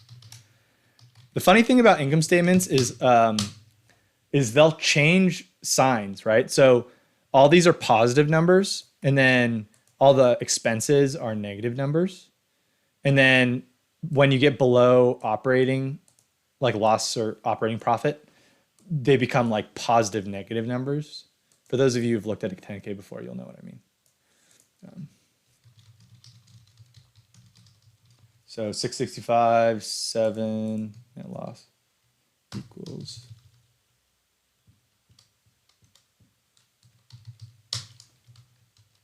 All right, so those numbers match up. Do they? Hold on.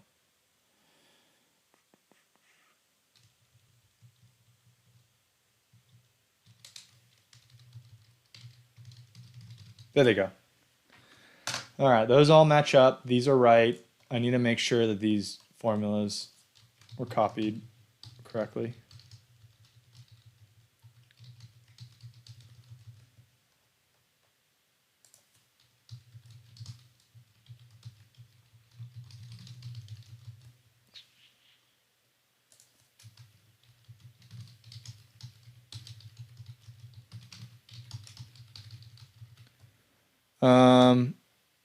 When do you think is a good time to invest in this financial modeling course?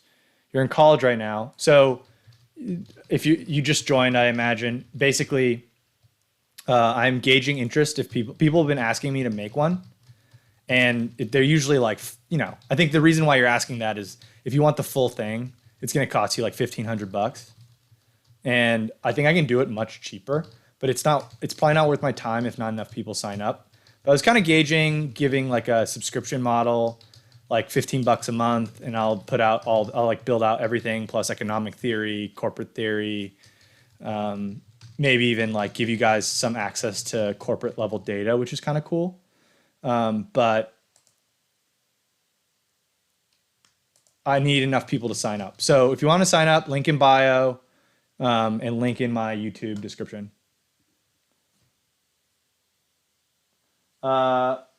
Omar is asking, do you expect the effective tax rate to stay that low in the future once EBT is consistently positive? No, but they do have these really complex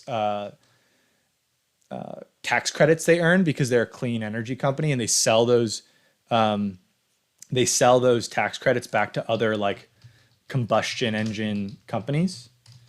So again, this whole model is going to be very rosy, just to see what it takes to believe that Tesla is a cheap stock, which again, they're growth stock. They're not cheap stock, but growth and value are the same if you put the timeline far enough. All right. Hopefully I don't break my computer streaming and recording this long. Okay. Capex negative. Oh, I didn't. Total capital expenditures.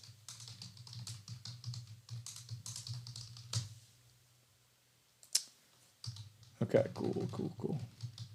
Sam, what's up? Sam Pepper's in the house.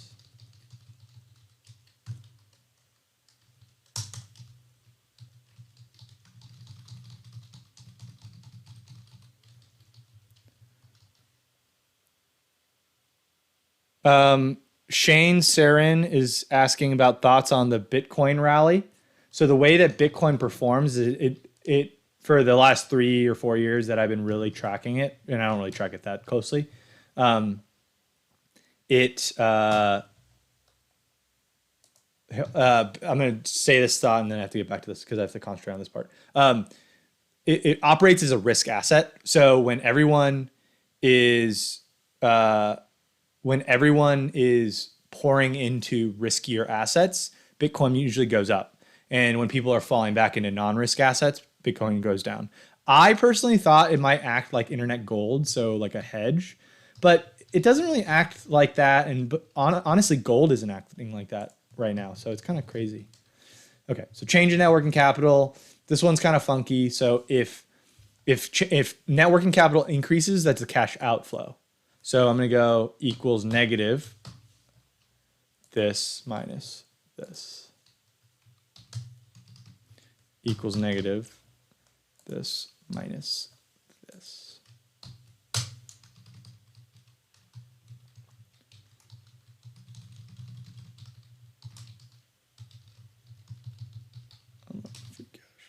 Other.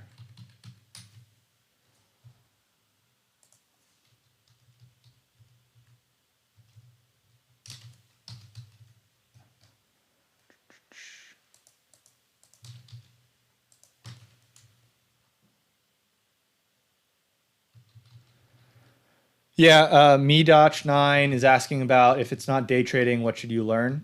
If I could do it again, I would want to learn all these skill sets, right? Corporate finance to the nines. And then once you're like, if you're 20 right now, like you're gonna kick ass when you're if you get into corporate development or any sort of finance job, you're gonna kick ass. Absolute ass. Like honestly, like if you guys learn all this stuff, you'll be better than a lot of like 30, 40-year-old people I know. All these theories are really valuable and they serve you through your whole career.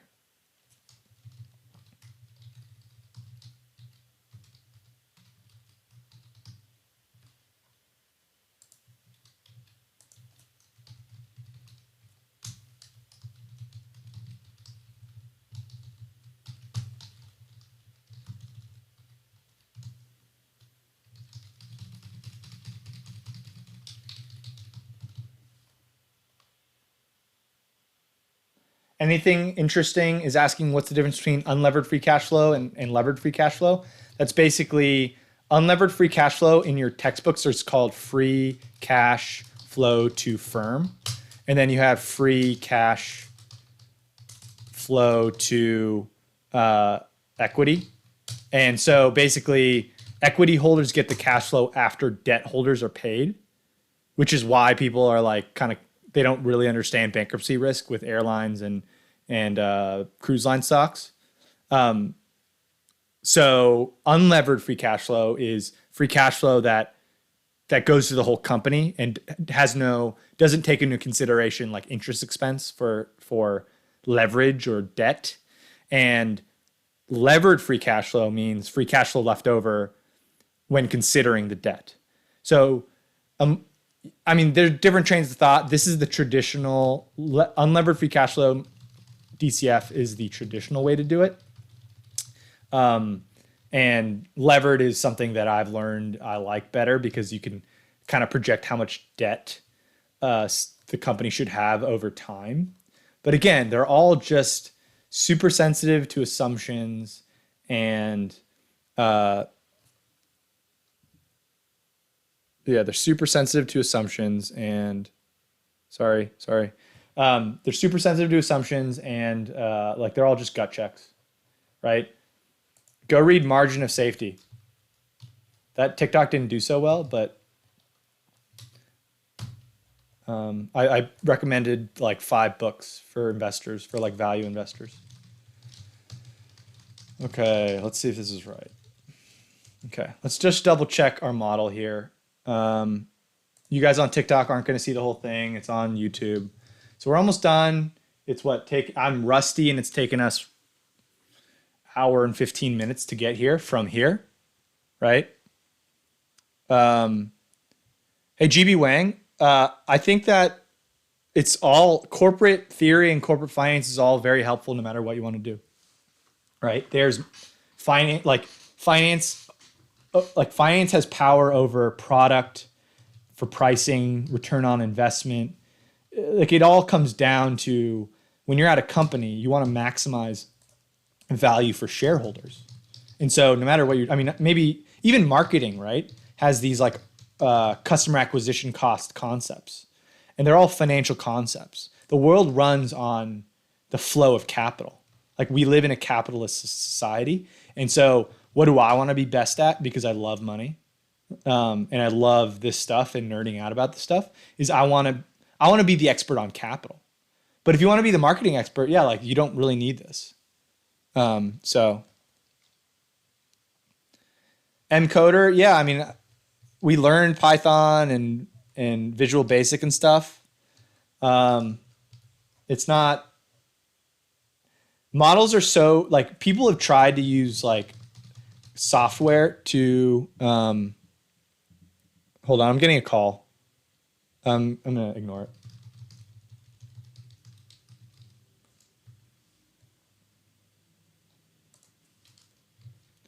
I'll call him right back after we're done. We're almost done.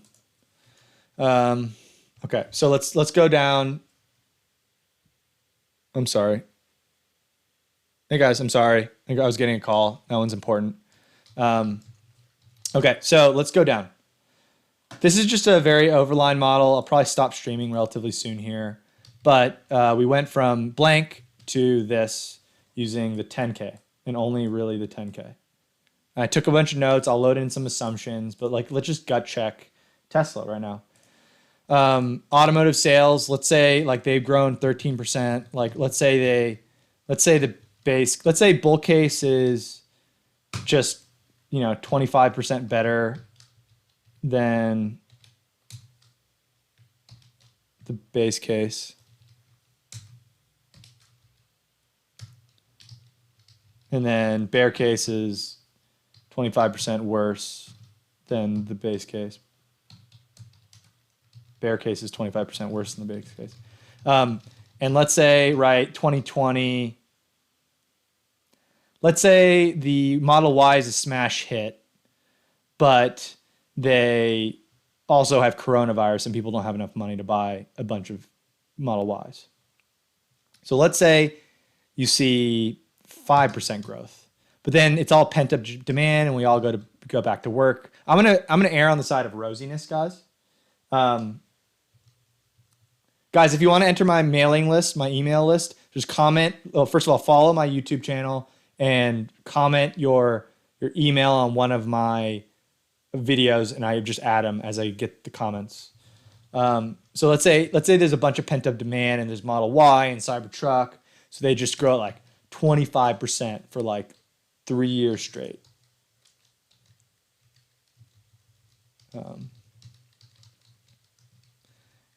And then that kind of like scales down to 15, 10, 10, 10. Again, this is all just kind of touchy-feely assumptions. I'm not like, I need to go break that automotive sales out by actual cars. This is not the amount of work I would do for buy-sell decisions. But so this assumption's fine. We're just assuming that 5% of all sales are leases. I mean, maybe this grows as they go down market. So it's like 7.5, 10.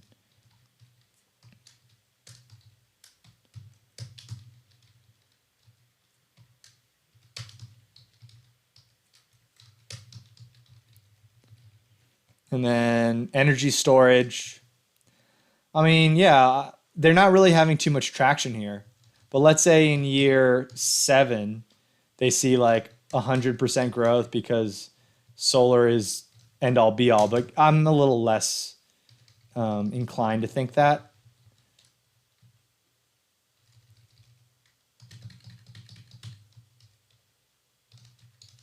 Because I just don't think that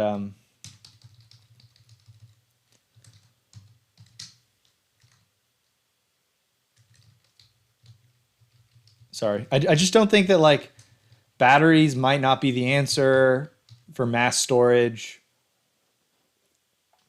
I mean, maybe it is. But also like not everywhere is sunny. Not everywhere is sunny. So just remember that. Like, not everywhere is California. I grew up in California. I thought everyone had 70-degree weather all the time, but they don't. And let's say margins get much better as they scale. Let's quickly look up. How do I do this? Let's quickly look up like Ford's margins. Let's do it. Financials, income statement. Okay. Hey, Christopher, how did I build it so quick? I know like I've done this enough and I know the shortcuts. So again, the TikToks that I post that are like teaching shortcuts, it might seem superfluous, but it's not.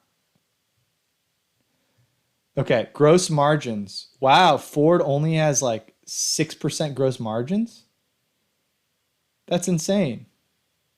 That can't be right.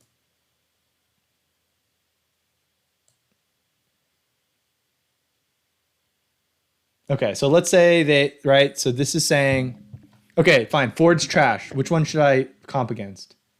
Something American that I can look up. They're saying, okay, analysts are saying 13%. No, I know, Ryan. These assumptions are just to do it live so that people can see like I understand that. I understand like all these assumptions I got to go. Ian, Kyle, I have a special tool that I bought. Institutional level data. Let's see. Eli Smith, just put your email on one of my comments on YouTube Live or on one of my YouTube videos, and I'll copy paste it on my computer at some point and add you to my email list. Guys, if you wanna learn all this, go. I'm gauging interest if I should make some sort of like crash course for a much cheaper price than everyone else. So just link in bio or link in the description if you're on YouTube. And sorry, I'm a little short. I trying to concentrate and answer questions too, but it's as you can imagine, it's kind of hard. And again, guys, this is just showing you how to build it. And then it's a whole like multi-week process to build it out even more detailed and like think through every assumption. Right now, I just don't have the time or the camera battery to like concentrate on. I got a Wall Street Journal article about, Tesla's up 7%. After hours, they've reported. Services and other automotive sales. So what do we assume? Okay, let's say they got 25% growth for, let's say 5 years, right? And then what I'm going to add something fun here. Okay. Oh, actually, I'll do that later. Okay, automotive sales here, right? So I'm saying 25% growth for 5 years, and then they kind of come back down from 25% growth a year to 10% growth a year, which is still insane. Guys, they grew 13% last year. We're being very rosy here. And I said kind of lower growth this year because coronavirus. Let's just say that's that. I hope everything's flowing okay. It's hard for me to quality check while I'm on live.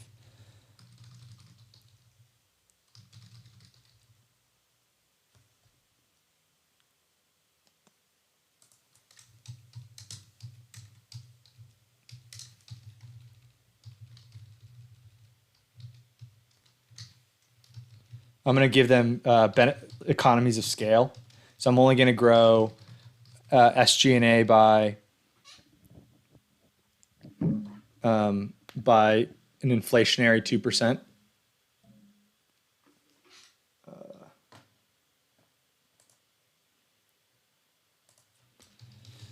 Okay, so we saw Ford. Let's look up a different. Let's look up a different one. What else is there? Like Nissan or I don't know. What's a high margin company? What's a GM?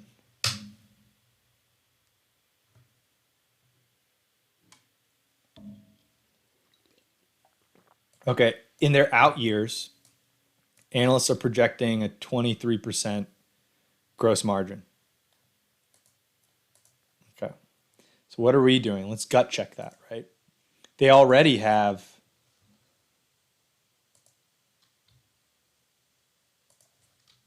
16%. So let's just say services and other, like it just seems like they give that stuff away for free, as you can tell. So they basically spend more on service than they make on it. But let's just say that evens out at 100%. Okay. They charge us all Tesla owners. And I can attest to that. When I owned my Tesla for 3 years, they just gave, like, service was free. I never paid for service. It was kind of crazy. So let's just say they give it away for free. They make no money on it, and it's 100%. And then let's say, what did we do here already? I had automotive sales COGS. Let's say they become more profitable than anything in the industry. Let's just say that. That's fun. So leasing.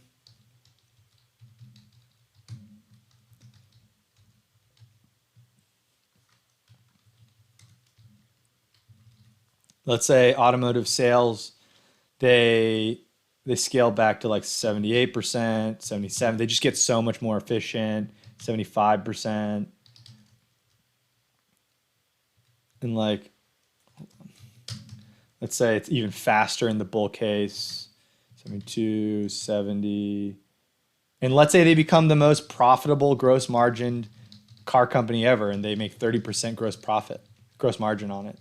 In bear cases, they just stay the same gross margins. Okay, is that reasonable for now? Just a light.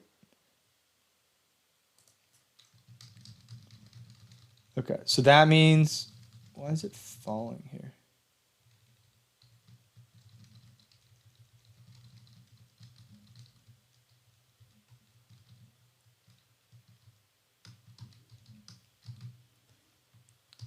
Hold on, I need to verify this. Okay, so 18, 20, why is it falling here? That's so strange. Percentage of revenues. Oh, because there's a mix of energy generation, storage, and services that I gave them. Energy generation and storage, which has lower margins, so that higher mix here. Okay, so let's say they become, so like the gut check here is that we project them becoming as gross on a gross profit level as profitable as what people think GM's best year should be, right? In the base case. And in the bull case, let's see, bull case, we have them basically getting, I mean, let's even juice this up a little bit more. 45. Let's go 50, 48, 46, 45. And then let's give them a little bit more juice. 68, 66, 65. I keep getting these spam calls. Sorry, guys. Oh, we have a error.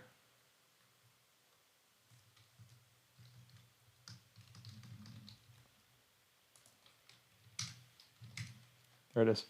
Okay, so I know, I'm sorry, this is really crappy on TikTok, but go find me on YouTube, link in bio, if you want to see the full screen. Toyota. James Lee is asking about Toyota. I don't know if they're publicly traded in the US, so let me look.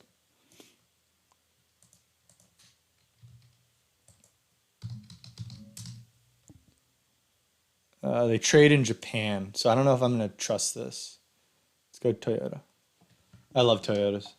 Yeah, see, Toyota's gross margin is only like 18%, right? So guys, I am already telling them, I'm already projecting that within the next 5 years, they get to the mid-20s gross margin.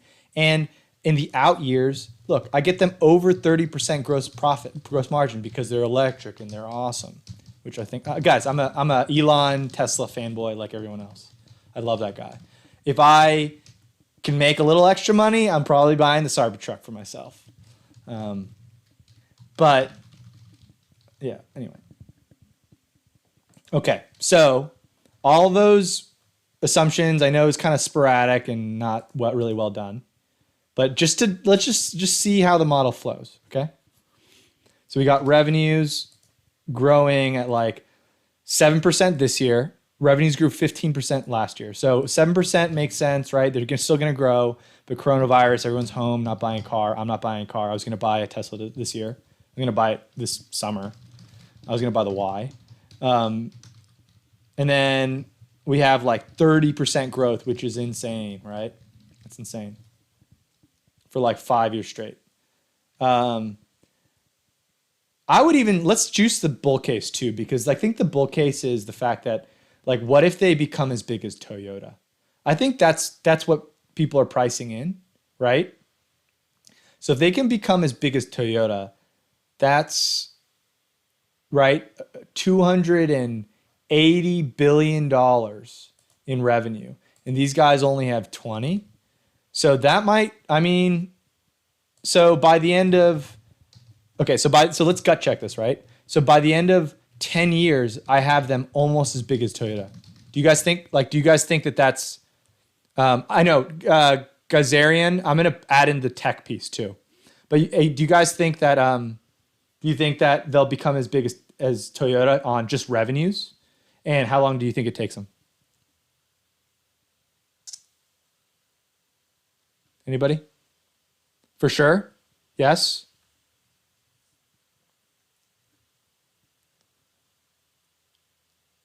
Is that a yes? But like, how long does it take them?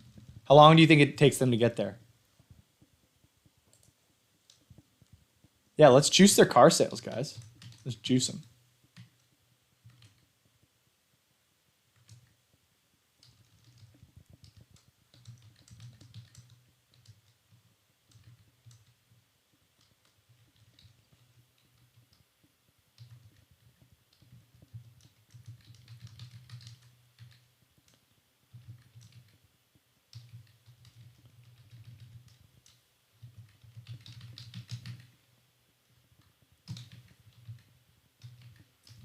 All right.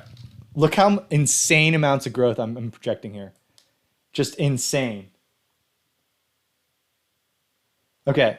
We're gonna see. We're gonna just value them and see if we can get to a valuation that makes sense to them, sense for them. Okay. So basically, I have them becoming as big as Toyota in just number, like sales volume, like dollar sales in 6 years in the bull case. And in the base case, I have them getting, in 6 years, I have them getting to about half of Toyota. Or yeah, like a little more than half of Toyota. Okay. I think that's pretty aggressive.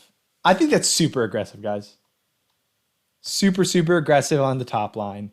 I think it's super aggressive on COGS too. Like we're basically saying that they become bigger than Toyota, and they are like twice as profitable than any other car company we've ever seen on just the cars. You guys have, I'm going to load in the whole like self-driving stuff.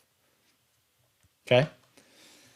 So guys, let's see. I've been streaming for an hour and a half now, hour and 40 minutes. And we went from this sheet to this sheet. And we're now going on assumptions. Okay, so energy generation and storage, guys. I think like it's not like I've worked lightly for the Leo DiCaprio Foundation, doing like private equity stuff, like freelancing, and I don't necessarily think like photovoltaic panels are the solution, and I don't think that like normal chemical batteries are the solution.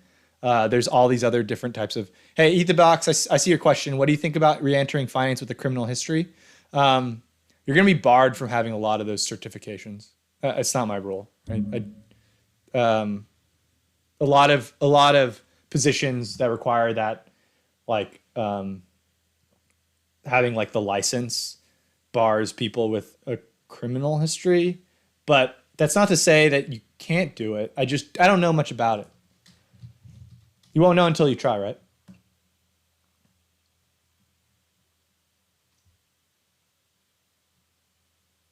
Okay, cool. So we got gross profit, crazy, crazy, crazy. So let's see what Toyota is, EBITDA as reported, adjusted. Toyota has 38.4 billion in EBITDA, adjusted EBITDA. I have them getting to 30. Oh, wait, let's go to EBITDA. 34. I have them getting up to Toyota's EBITDA level in 4 years. That, if you guys don't think that's aggressive, I think that's aggressive. That is super, super, super, super, super aggressive. And I keep having them have negative working capital, which is crazy. Okay. So this is all built out. This is adjusted EBITDA. We subtracted taxes. Oh, yeah, you're right. Like, I think I'm going to load up some taxes here because they can't have this low tax rate all the time. So let's just say it's like 3%, 5%, 10%, 15%, 20%. I'm just loading that in there. Like, is that reasonable? They're clean energy. Let's go here. Let's go corporate. I can't spell anymore. Corporate tax rate is 25 to 30% ish, right?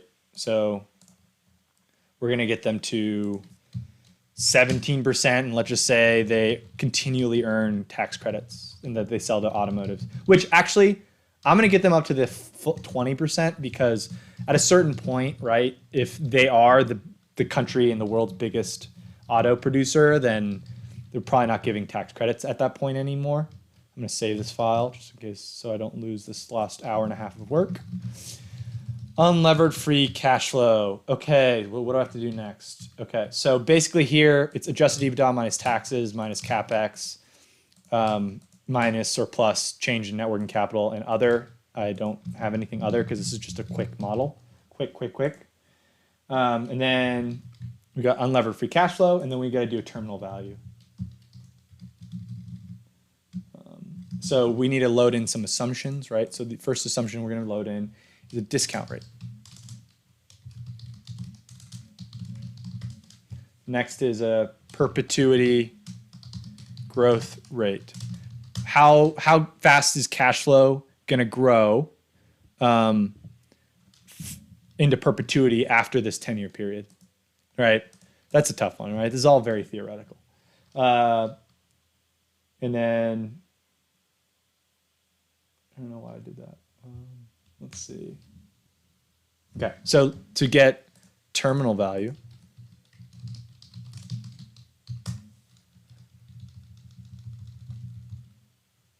let's see. Terminal value. Sorry, I'm trying to make sure my streams are all good. Plus 1 plus 1 plus, sorry. It's this times 1 plus, this is the rust I was talking about, guys. I'm rusty. 1 times that divided by discount rate. Okay, so let's just slap a 10% whack. For those of you that know a little finance, this is the whack, weighted average cost of capital.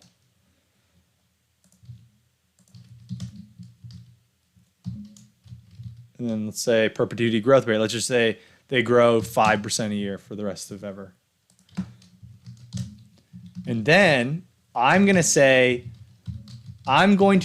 we have autonomous self-driving at year 10. Super aggressive. Super aggressive, right? So let's say in year 2050. Well, how many? See, this is like the art of it, right? So let's say we have 2040. Everyone's driving. It's a mature market. Autonomous cars are a mature market, right? And then let's say they just take. Let's just say they take. It's a 50% margin, or actually, they go, how many U.S. citizens? Let's say we keep growing. So what do we have now? Like 330 million people. 1, 2, 3, 1, 2, 3 times. Let's say we keep growing at like 1.5% population growth rate to the 11 years past our last year, 2029, right? So that means that the U.S. population the U.S. population in 2040, assuming those growth rates, that growth rate should be like 380 million, 390 million, right, people? And let's say, see, this is the fun part, right? It's like, okay, so what is autonomous driving worth at that point? And let's say each U.S. citizen takes an average of, I don't know, like, what do you guys think? Like, I don't know. Like, see, this is so hard, right? It's like, what is the value of autonomous driving and will they ever get there? Probably not, but whatever. Or probably not in, I don't know. This is going to be super aggressive. This is a super aggressive model. Let's say each trips per year, everyone takes, what do you think? Like 5 a week?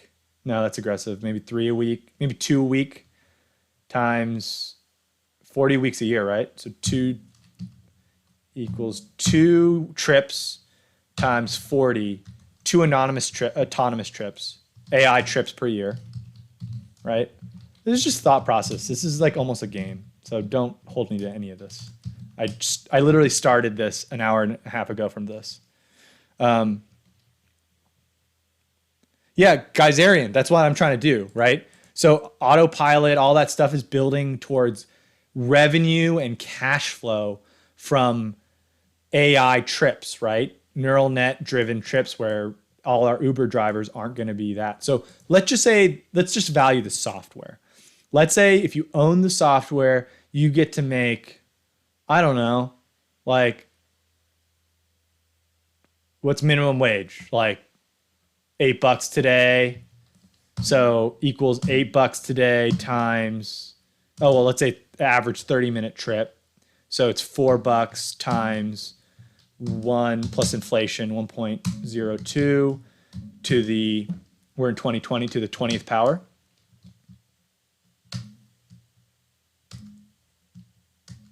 Okay, so that's, let's say they make 30 minutes of minimum wage just by providing AI to 80 trips a year to all US citizens. Okay? Oh, fine. That's actually really aggressive. Let's say they're the top player and they have 50% of the US citizens. So like US citizens using Tesla Auto AI. Okay? AI trips. And then let's say they're just massively dominant. They own 40% of the market, right? So that means that US citizens using AI trips, yep, same thing. And this is percentage, right?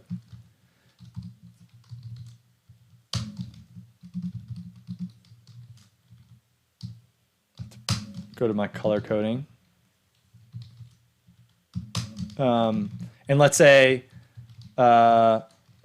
revenue per AI trip, right, is $4 today times inflation is $5.94. So that's like 30 minutes of minimum wage. That's the value of that, right? So how much in revenue in 2040? Right? They would be getting 100 or that 40% of all Americans, this is insane. 40% of all Americans in 2040 times 80 AI trips per year times 594. This is going to break. This is too many dollars. That means that they earn, 70 billion top line a year. And look, I work for an AI software company, like data science, and margins should probably be 50%. So let's say EBITDA margin of that business. And let's say that's 50%. I mean, gross throughput profit or gross contribution margin is probably more like 80, 90%, but let's just say fully loaded, that business does 36.9 billion AI business EBITDA in 2040.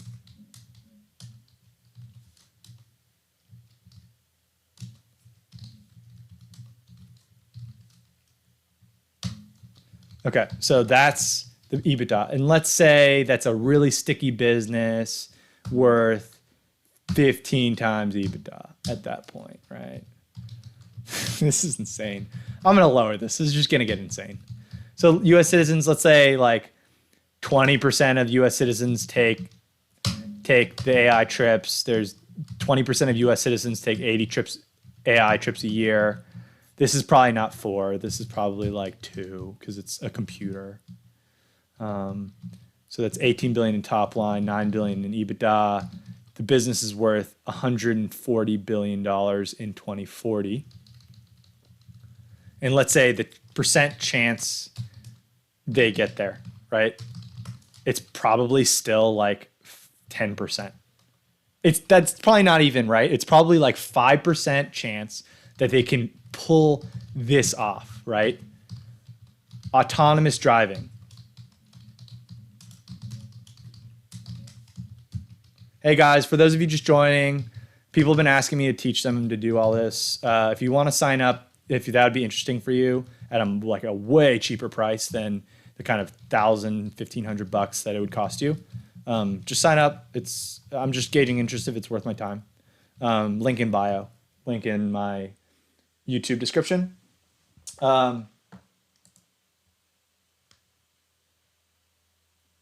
Yeah, compounded daily. I know. Let's do like 2.5.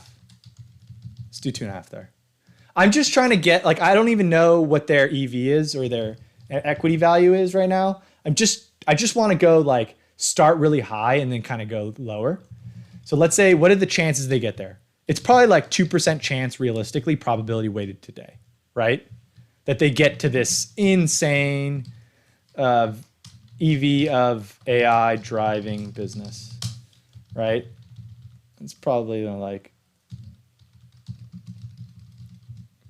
let's go with dollars, probably $1 too. They make $1 per computer trip, right? Percent chance they get there. Let's give them a 5% chance they get there. That's a lot. I think that's a lot. So what is that worth in 2040? Value of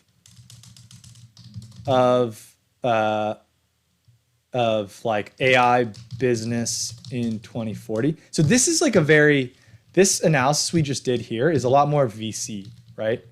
It's like pie in the sky. It's not, yeah, like a lot of real Wall Streeters would just laugh at this. That's why a lot of Wall Street laughs at the valuation of Tesla, and they consistently get it wrong because there's a certain piece of Tesla that is a venture capital, right? So that means that in 2040, this thing probability weighted, making these assumptions. I'm sorry, did I just do all that without you guys seeing it? Probability weighted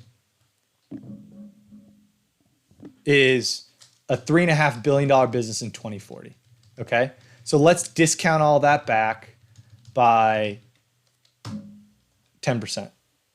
So that 3.5 billion divided by 1 plus our WACC to the power of 11 years.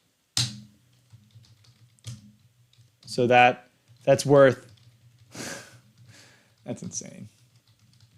That's freaking insane. I think we need to lower these. Oh, sorry. I'm also in, this is in nominal. So I'm going to put it in millions because everything's in millions. I'm sorry. Millions. 388 million. God damn it. 388 million, right? 77 million, 3.5 billion.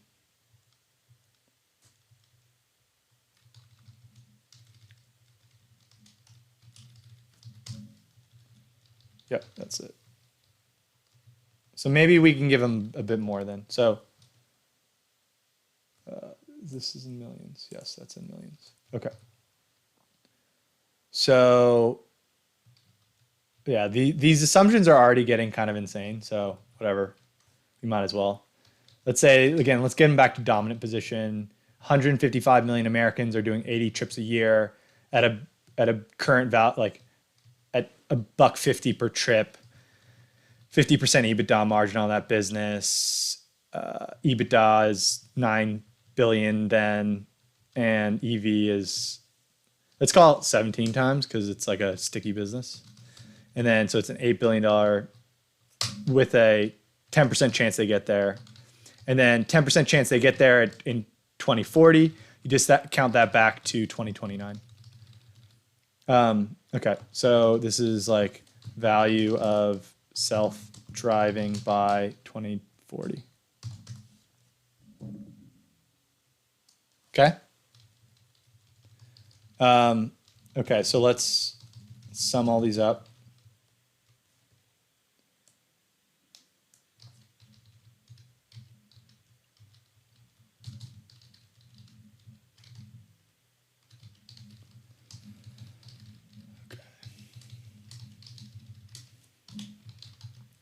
Free cash flow to discount or to DCF, right?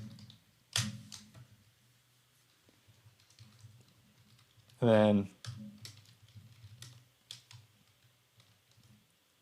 so in order to get enterprise value, we discount all these unlevered free cash flows, right? So it equals net present value at a 10% WACC. We can mess with the WACC later if you want to. There's that.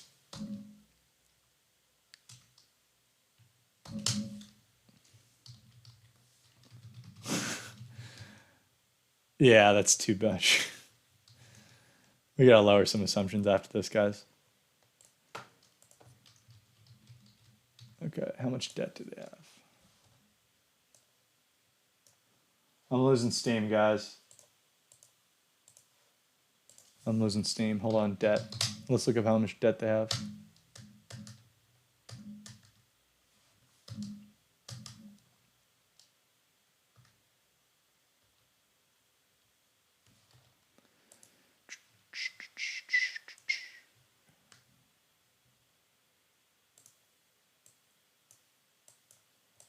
Okay, here's all their debt.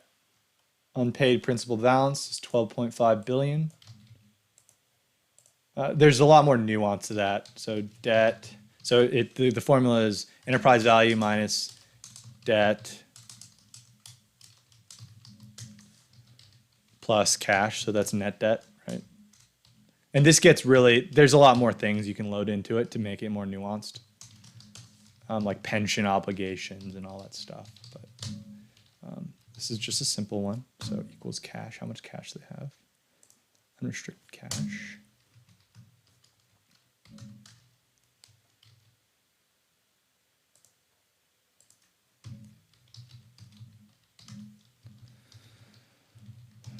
Equity value.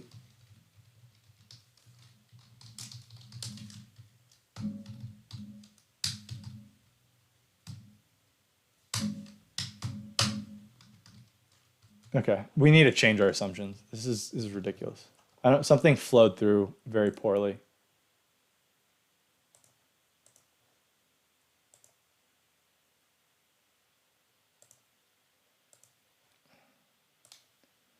Okay, so let's revisit our assumptions. These revenue assumptions are really aggressive. So let's just say they grow like 15% for 5 years and then come down 10 for the bear case. Let's say here they go like 30% growth, 20, 10, 5, 7, 7. Maybe it's like 50% growth up here. 40, 20, 10, 9. Something like that. Yeah, maybe like these profits are insane, like these profit margins that we gave them. So let's pare these back a bit. So let's see. Again, guys, I'm a little rusty here too.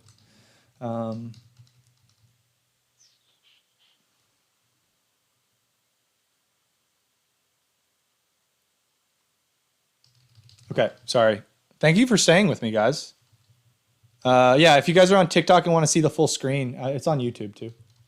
I'm on YouTube. Find me, link in bio. There's a little button, YouTube. There's like a little Instagram, YouTube button on the link in bio. And if you are interested in me creating like a course on how to do financial analysis, the link in bio, just go sign up. You're not like, it's just gauging interest. Okay.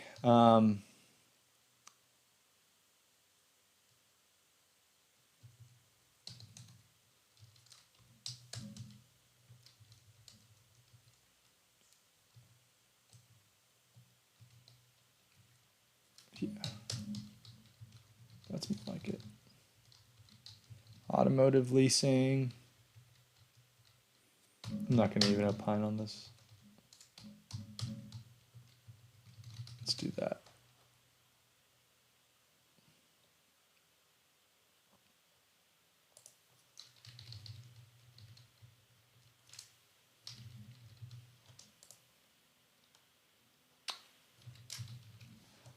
I'm going to load up shares outstanding.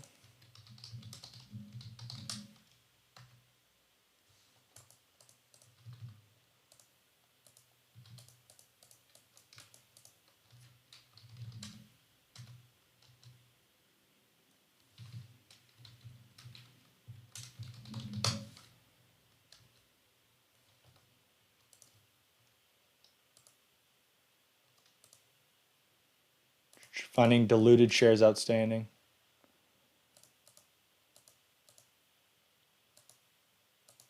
Where is this?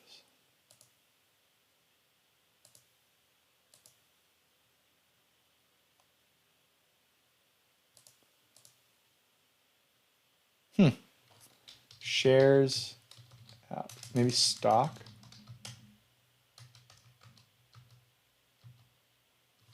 It's usually shares outstanding. Okay, we'll just use this one. 181 million shares.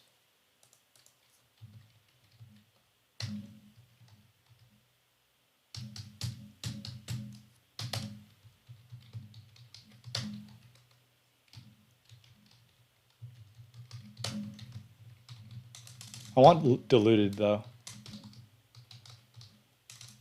I don't know why they don't give me diluted shares outstanding. Let's go to this tool.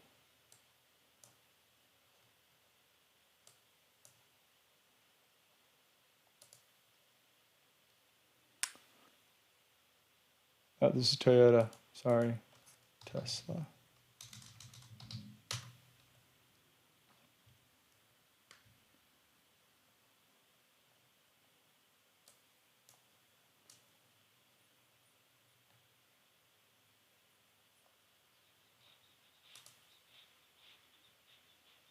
All right, we'll just use that then. Anyway, so this gave you a little taste on, like, that's the DCF. Let me see if we can adjust the assumptions a little bit more.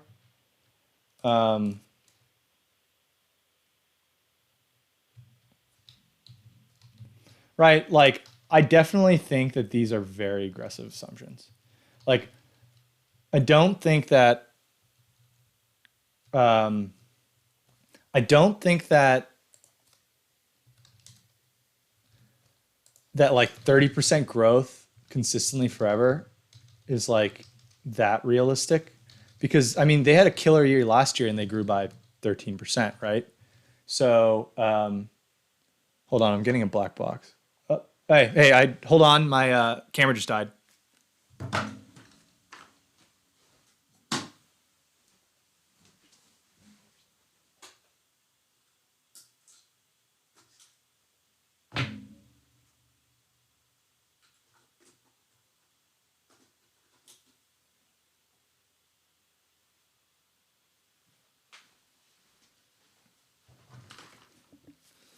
Okay, I'm back. Okay, so I mean, more realistically, right? It's probably like bear case is like 10% a year for 4 years and 7, 5, 4, 3, 3, right? And then you got like 20, 20, 20, 15, 10, 5, 4, 3. And then the bull case really is that like 30% consistently, they're going to catch upon like all these big giants on top line. And then 30, like just consistent, insane amounts of growth, which even these amounts of growth are crazy, right? 10, let's say like 7 here. And then like these margins are probably crazy too. So what are their gross margin? 25% in the bull case. Over 80% in the, I think base case, we should probably pare back their COGS a bit. Like they're already making 20% gross margins on automotive sales. Base case is probably they keep it there. And because they're going down market too. They make a lot of profit on like the luxury items. So they're, I am doing a DCF model. They're making a lot of like profit on these like luxury items. So if you're going down market, I think the base case, the bull case is probably, the base case is probably they see lower margins. So because, right, when you sell a Camry, your margin on a Camry is much lower than your margin on like your Lariat F-150. I know that for sure.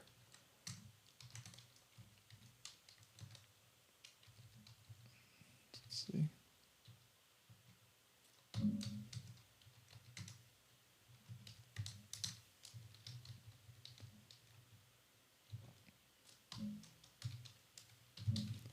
So I'm going to get them to kind of where all the other, my bear cases, they just become like a normal auto producer.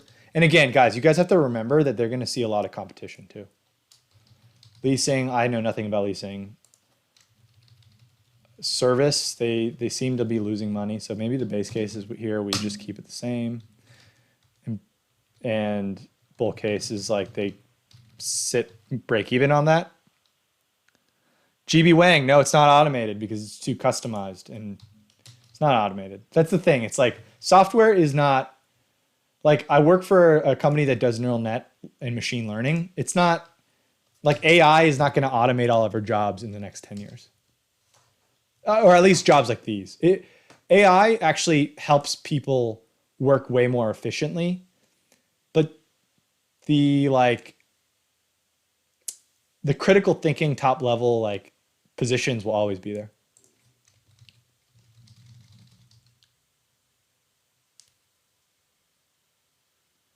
Yeah, Compounded Daily's asking about margins on automotive on like that. But I actually think so to me I encapsulate all that in autonomous driving, right? So them taking 50% of the, or like 40% of all US volume, 80 trips a year, making $1.50 per AI trip. So revenue is 18.5 billion in 2040, EBITDA margin of 50%, enterprise value, and then 10% chance they get there is 15 billion. Then you discount 2040 to 2029, and then you have to discount all these cash flows, right? So, wow. See how sensitive this is, guys? Okay, so we did all that. And again, we went really realistic, right? Like they've seen 13% growth this year in 2019. And then we say other than coronavirus, they get like 20% growth for 3 years and then it kind of tails off, right? That means the stock fair value. Again, really crappy DCF. If you guys are just joining me, I started from a blank sheet, and everybody like, thank you so much for joining me. Like, this is awesome. I'm having a great time.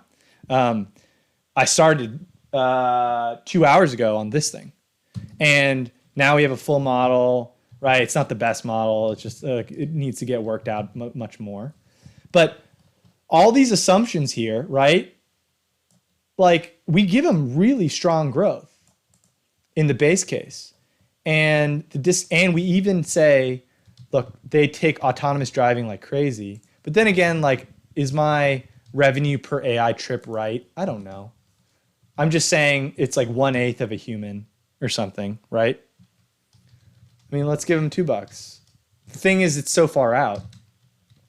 Or you know what? It might actually be that people think it's going to happen in 2030. Do you guys think that AI driving is happening in 2030? Anybody?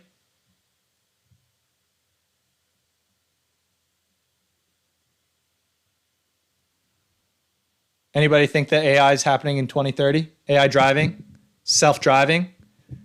Do you think that we're all getting, like, that 40% of American citizens are going to be using Teslas for AI trips by 2040, maybe 2035, right?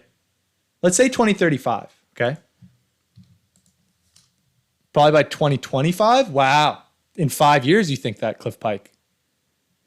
So I'll split the difference. Let's go 2035, right? And let's just say like they have a 20% chance of getting there.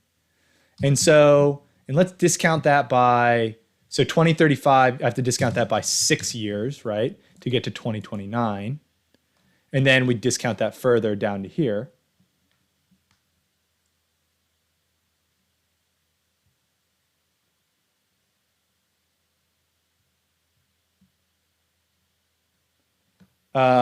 Then, yeah, I mean,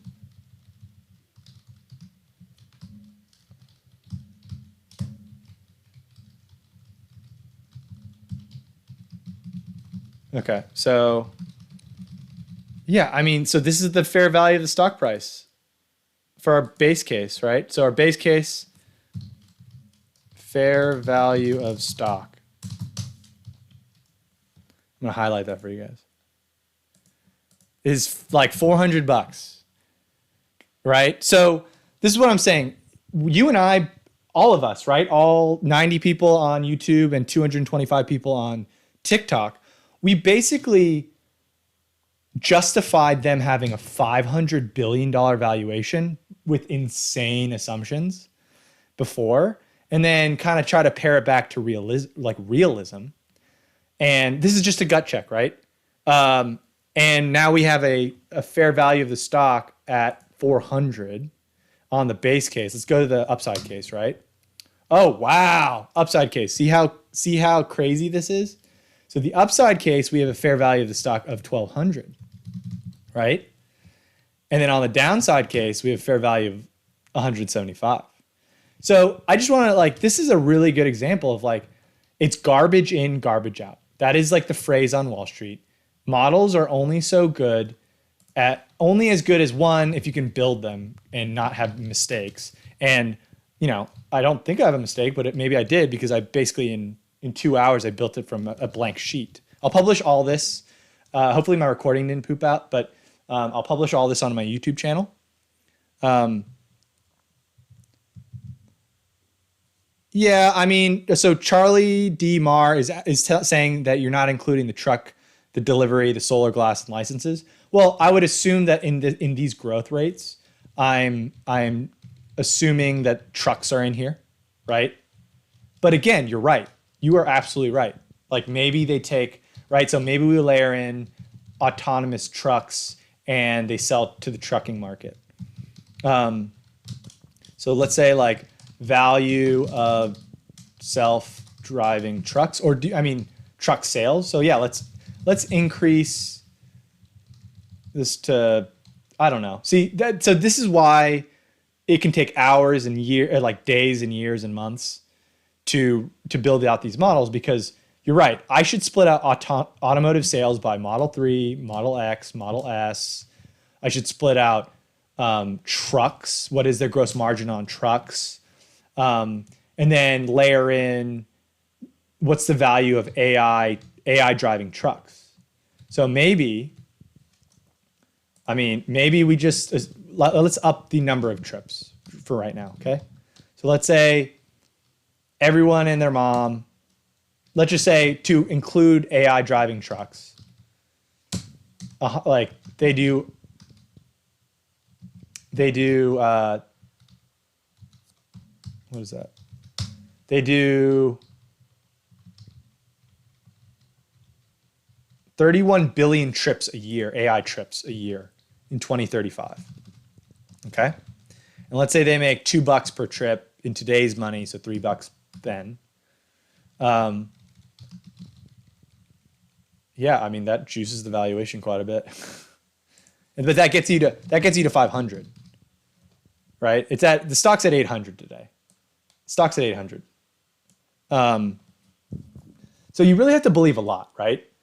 And coming into this, I don't think anybody had the sense that this was a cheap stock. This has never been a cheap stock. This is a hope and a prayer. This thing's like a VC type investment. Like if it takes the whole market in trucks and AI, then it's going to work.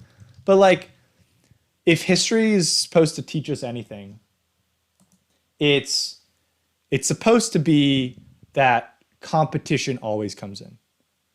And there are barriers to entry, but like Elon Musk maybe he's a genius, but there are other geniuses out there, and someone's going to disassemble and run the code that Tesla has. And they're going to Tesla's Autopilot 1 was using Mobileye. That's another public company, right? And then there's this whole debate about, is LiDAR the key to autonomous driving? Is it just cameras, right? I don't, so I just, sorry, I was reading a comment. I got distracted. So what I mean to say is, look, I think it's always going to be super aggressive because what you need to assume is they become super dominant and their margins hold. And no one, like, we just did this like really five to 10 minute analysis over what is autonomous driving worth, right? What is it worth? I don't know. You don't know. People in Silicon Valley don't really know. They have better numbers than I do, right? But like, you don't know what it's worth because you're trying to project out 2035. And the same smartest people in the room couldn't project that COVID was going to jump on a plane from China. So like, yeah. So I don't like, this is just gut checking, right? It's expensive. I'm probably not going to be on the Tesla train unless it gets down to like these $500 levels or something. This is, I don't, this is you can just tell, right? Tesla is much more spread out in valuation than any other company probably you can do. Because you're right, Charlie DeMar. Like, what is, like, Elon comes from the hip and promises self-driving in 2 years. It's not going to happen in 2 years. He's an overpromise, under-deliver guy. But what he does deliver is extremely like impressive. But like it's not, when he promises self-driving cars, self-driving trucks, you know, when I bought my Tesla in 2017, Model X, the people in the store were telling me like, oh yeah, fully self-driving is coming in 2 years and you can like put it on your phone and it'll go out and taxi for you. Well, TikTok, we're in 2020 and you're already a year late and you're not even close. You're barely rolling out traffic signs. And when you roll out traffic signs, like, people don't trust it. It's not really right. I've driven for 3 years with, like their autopilot, like Autopilot 2, and it's great, but it's nowhere near self-driving and nowhere near like, and then once you do get self-driving, you need to churn out all the old cars. So, anyway, that's that. I know this was like a really crappy like model that I built, guys. And and I just want to make sure you guys know, like, this is the first hour and a half of work that one would do. And then I would be pouring in, I'm talking about weeks and weeks of work after that. Okay. Charlie DeMar, I am happy to be on your podcast. I love talking to people. I talk to a wall about finance. So the fact that you guys are all here, I love you all. You guys are all the best. So, but the fact that like, there needs to be weeks and weeks of work into this to really get a good valuation. I just wanted to show you guys that it's doable. And if you guys want to learn how to do it, I'm totally game at a really cheap price. I just need to make sure that people are out there like, willing to do it, and I get enough people and it's worth my time, because, you know, you guys, I'm going to show you this. Like, you guys could all go to, I've basically deleted every single marketing advertising person who's reached out to me, because I'm not trying to like sell people. I have a really great job. I don't need to sell you guys some stupid e-course or something. But people keep DMing me and asking me. So breaking into Wall Street, let's go to courses, right? Like, if you got, and it's not only just Wall Street, right? It's like, right, all these schools are doing it. Hold on, let me get you all these schools and all these banks and all, like, it's a really high paying skill set. Corporate development uses this skill set too. I mean, you'll just run rings around anybody. Like, I know a bunch of really top quality people that don't know how to move around Excel as quickly as I can. And it's like, you know, it's like a super, like, right. So these guys are charging you $350 to get the Excel and fundamentals. And then you get advanced for another $350, then you get both of them for $500. And then you get this whole thing and PowerPoint and stuff for $1,500, real estate modeling. Guys, I have a full real estate model template that I built myself. And right, they tack you on, and basically you're spending thousands of dollars, but they know that they can charge that because, right, like, these jobs are $100,000 a year jobs. Like, so the money you spend here is going to be way, way, way higher ROI than like that pottery class I took in college, right? So, uh, yeah, Charlie, I am like when I see people playing Fortnite, I think like that's me in Excel. It's kind of funny. I've actually always thought about that. And then there's another website. I'm just so you guys know I'm not like BS, right? So these guys are boot camp, virtual boot camp, right? Oh crap! Look how expensive these are, guys. That's $1,900. Look at this. Look how crazy that is. So, I mean, I don't know what I would charge, but I know like Shopify, like all these things and the hosting costs are going to cost me a lot of money. And like, it's obviously my time out of my CFO job and my free time. So, like I was thinking like, I don't know, like if I get enough people signing up for like $15 a month, like I think it would be worth it to me. I don't know. I have to run the numbers, but if you guys could show me some like just preliminary interest, just sign up your email. Like I would be interested in something like that. Then my like I have a link in my bio. It's like to the site called Rafflecopter, and like it's just I'm just gauging interest. If I get enough people paying $15 a month, kind of like a Patreon, but I don't want to give Patreon my money. I don't know. Like I have to host videos, right? And then so I was thinking I also have access to institutional level data. And so I don't like how can I give you guys value for it, right? It's the training, but it's also like training you economic theory, corporate theory, like the training the street stuff is just a boot camp, right? It's like how to build this thing. You can come out of the other end for $1,000 or whatever, and you can do what I did for 2 hours. I would do that, and I would try to keep creating content, teaching you like what is unlevered free cash flow model, what is an LBO model, like how to think about real estate in comparison with corporate models. And also I have access to like institutional level data. So if you're like, I want to practice on Exxon, can you like, I can just send you a quick zip file on Exxon, 10K, 10Q transcripts, all that stuff. And I can just do that. I know some of it's public, and I can send you some recent articles because I have a consolidating tool. So I was thinking starting with those three, and if people sign up for like $15 a month and I get, more than a couple hundred people on, like it'd probably be worth my time. And the hosting costs, because I have to pay hundreds of dollars for hosting. So, but thank you so much for joining me. Link in bio if you guys want to sign up. It's just, I don't want to sell you anything. It's just people have been asking. So this was super fun. I mean, it was a nice 2 hours well spent.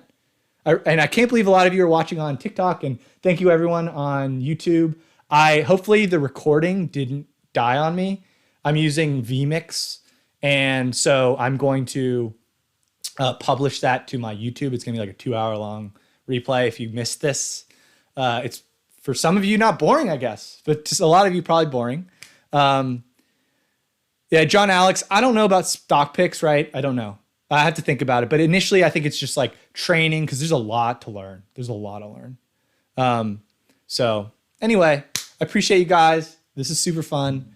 Hope to see you tomorrow live, 9 p.m. Eastern. I do a Q&A, a little 5 minutes lesson, and then I give away like 25 to $30 of my own money as like a raffle. Last time, like 100 people joined, so you have a 1 in 100 chance of winning a stock. I do it every Monday, Thursdays, 9 p.m. Eastern. TikTok live. YouTube Live's a little better, and then I take Q&A and stuff. So I appreciate you guys. Appreciate it.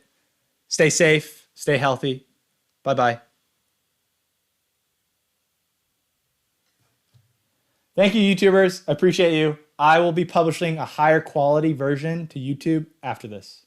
It'll probably take a day just because it's a big file and I have to cut it and edit it, or maybe not cut it for sure, but anyway, that's all good. Anyway, thank you so much. I appreciate you all. I'll talk to you later.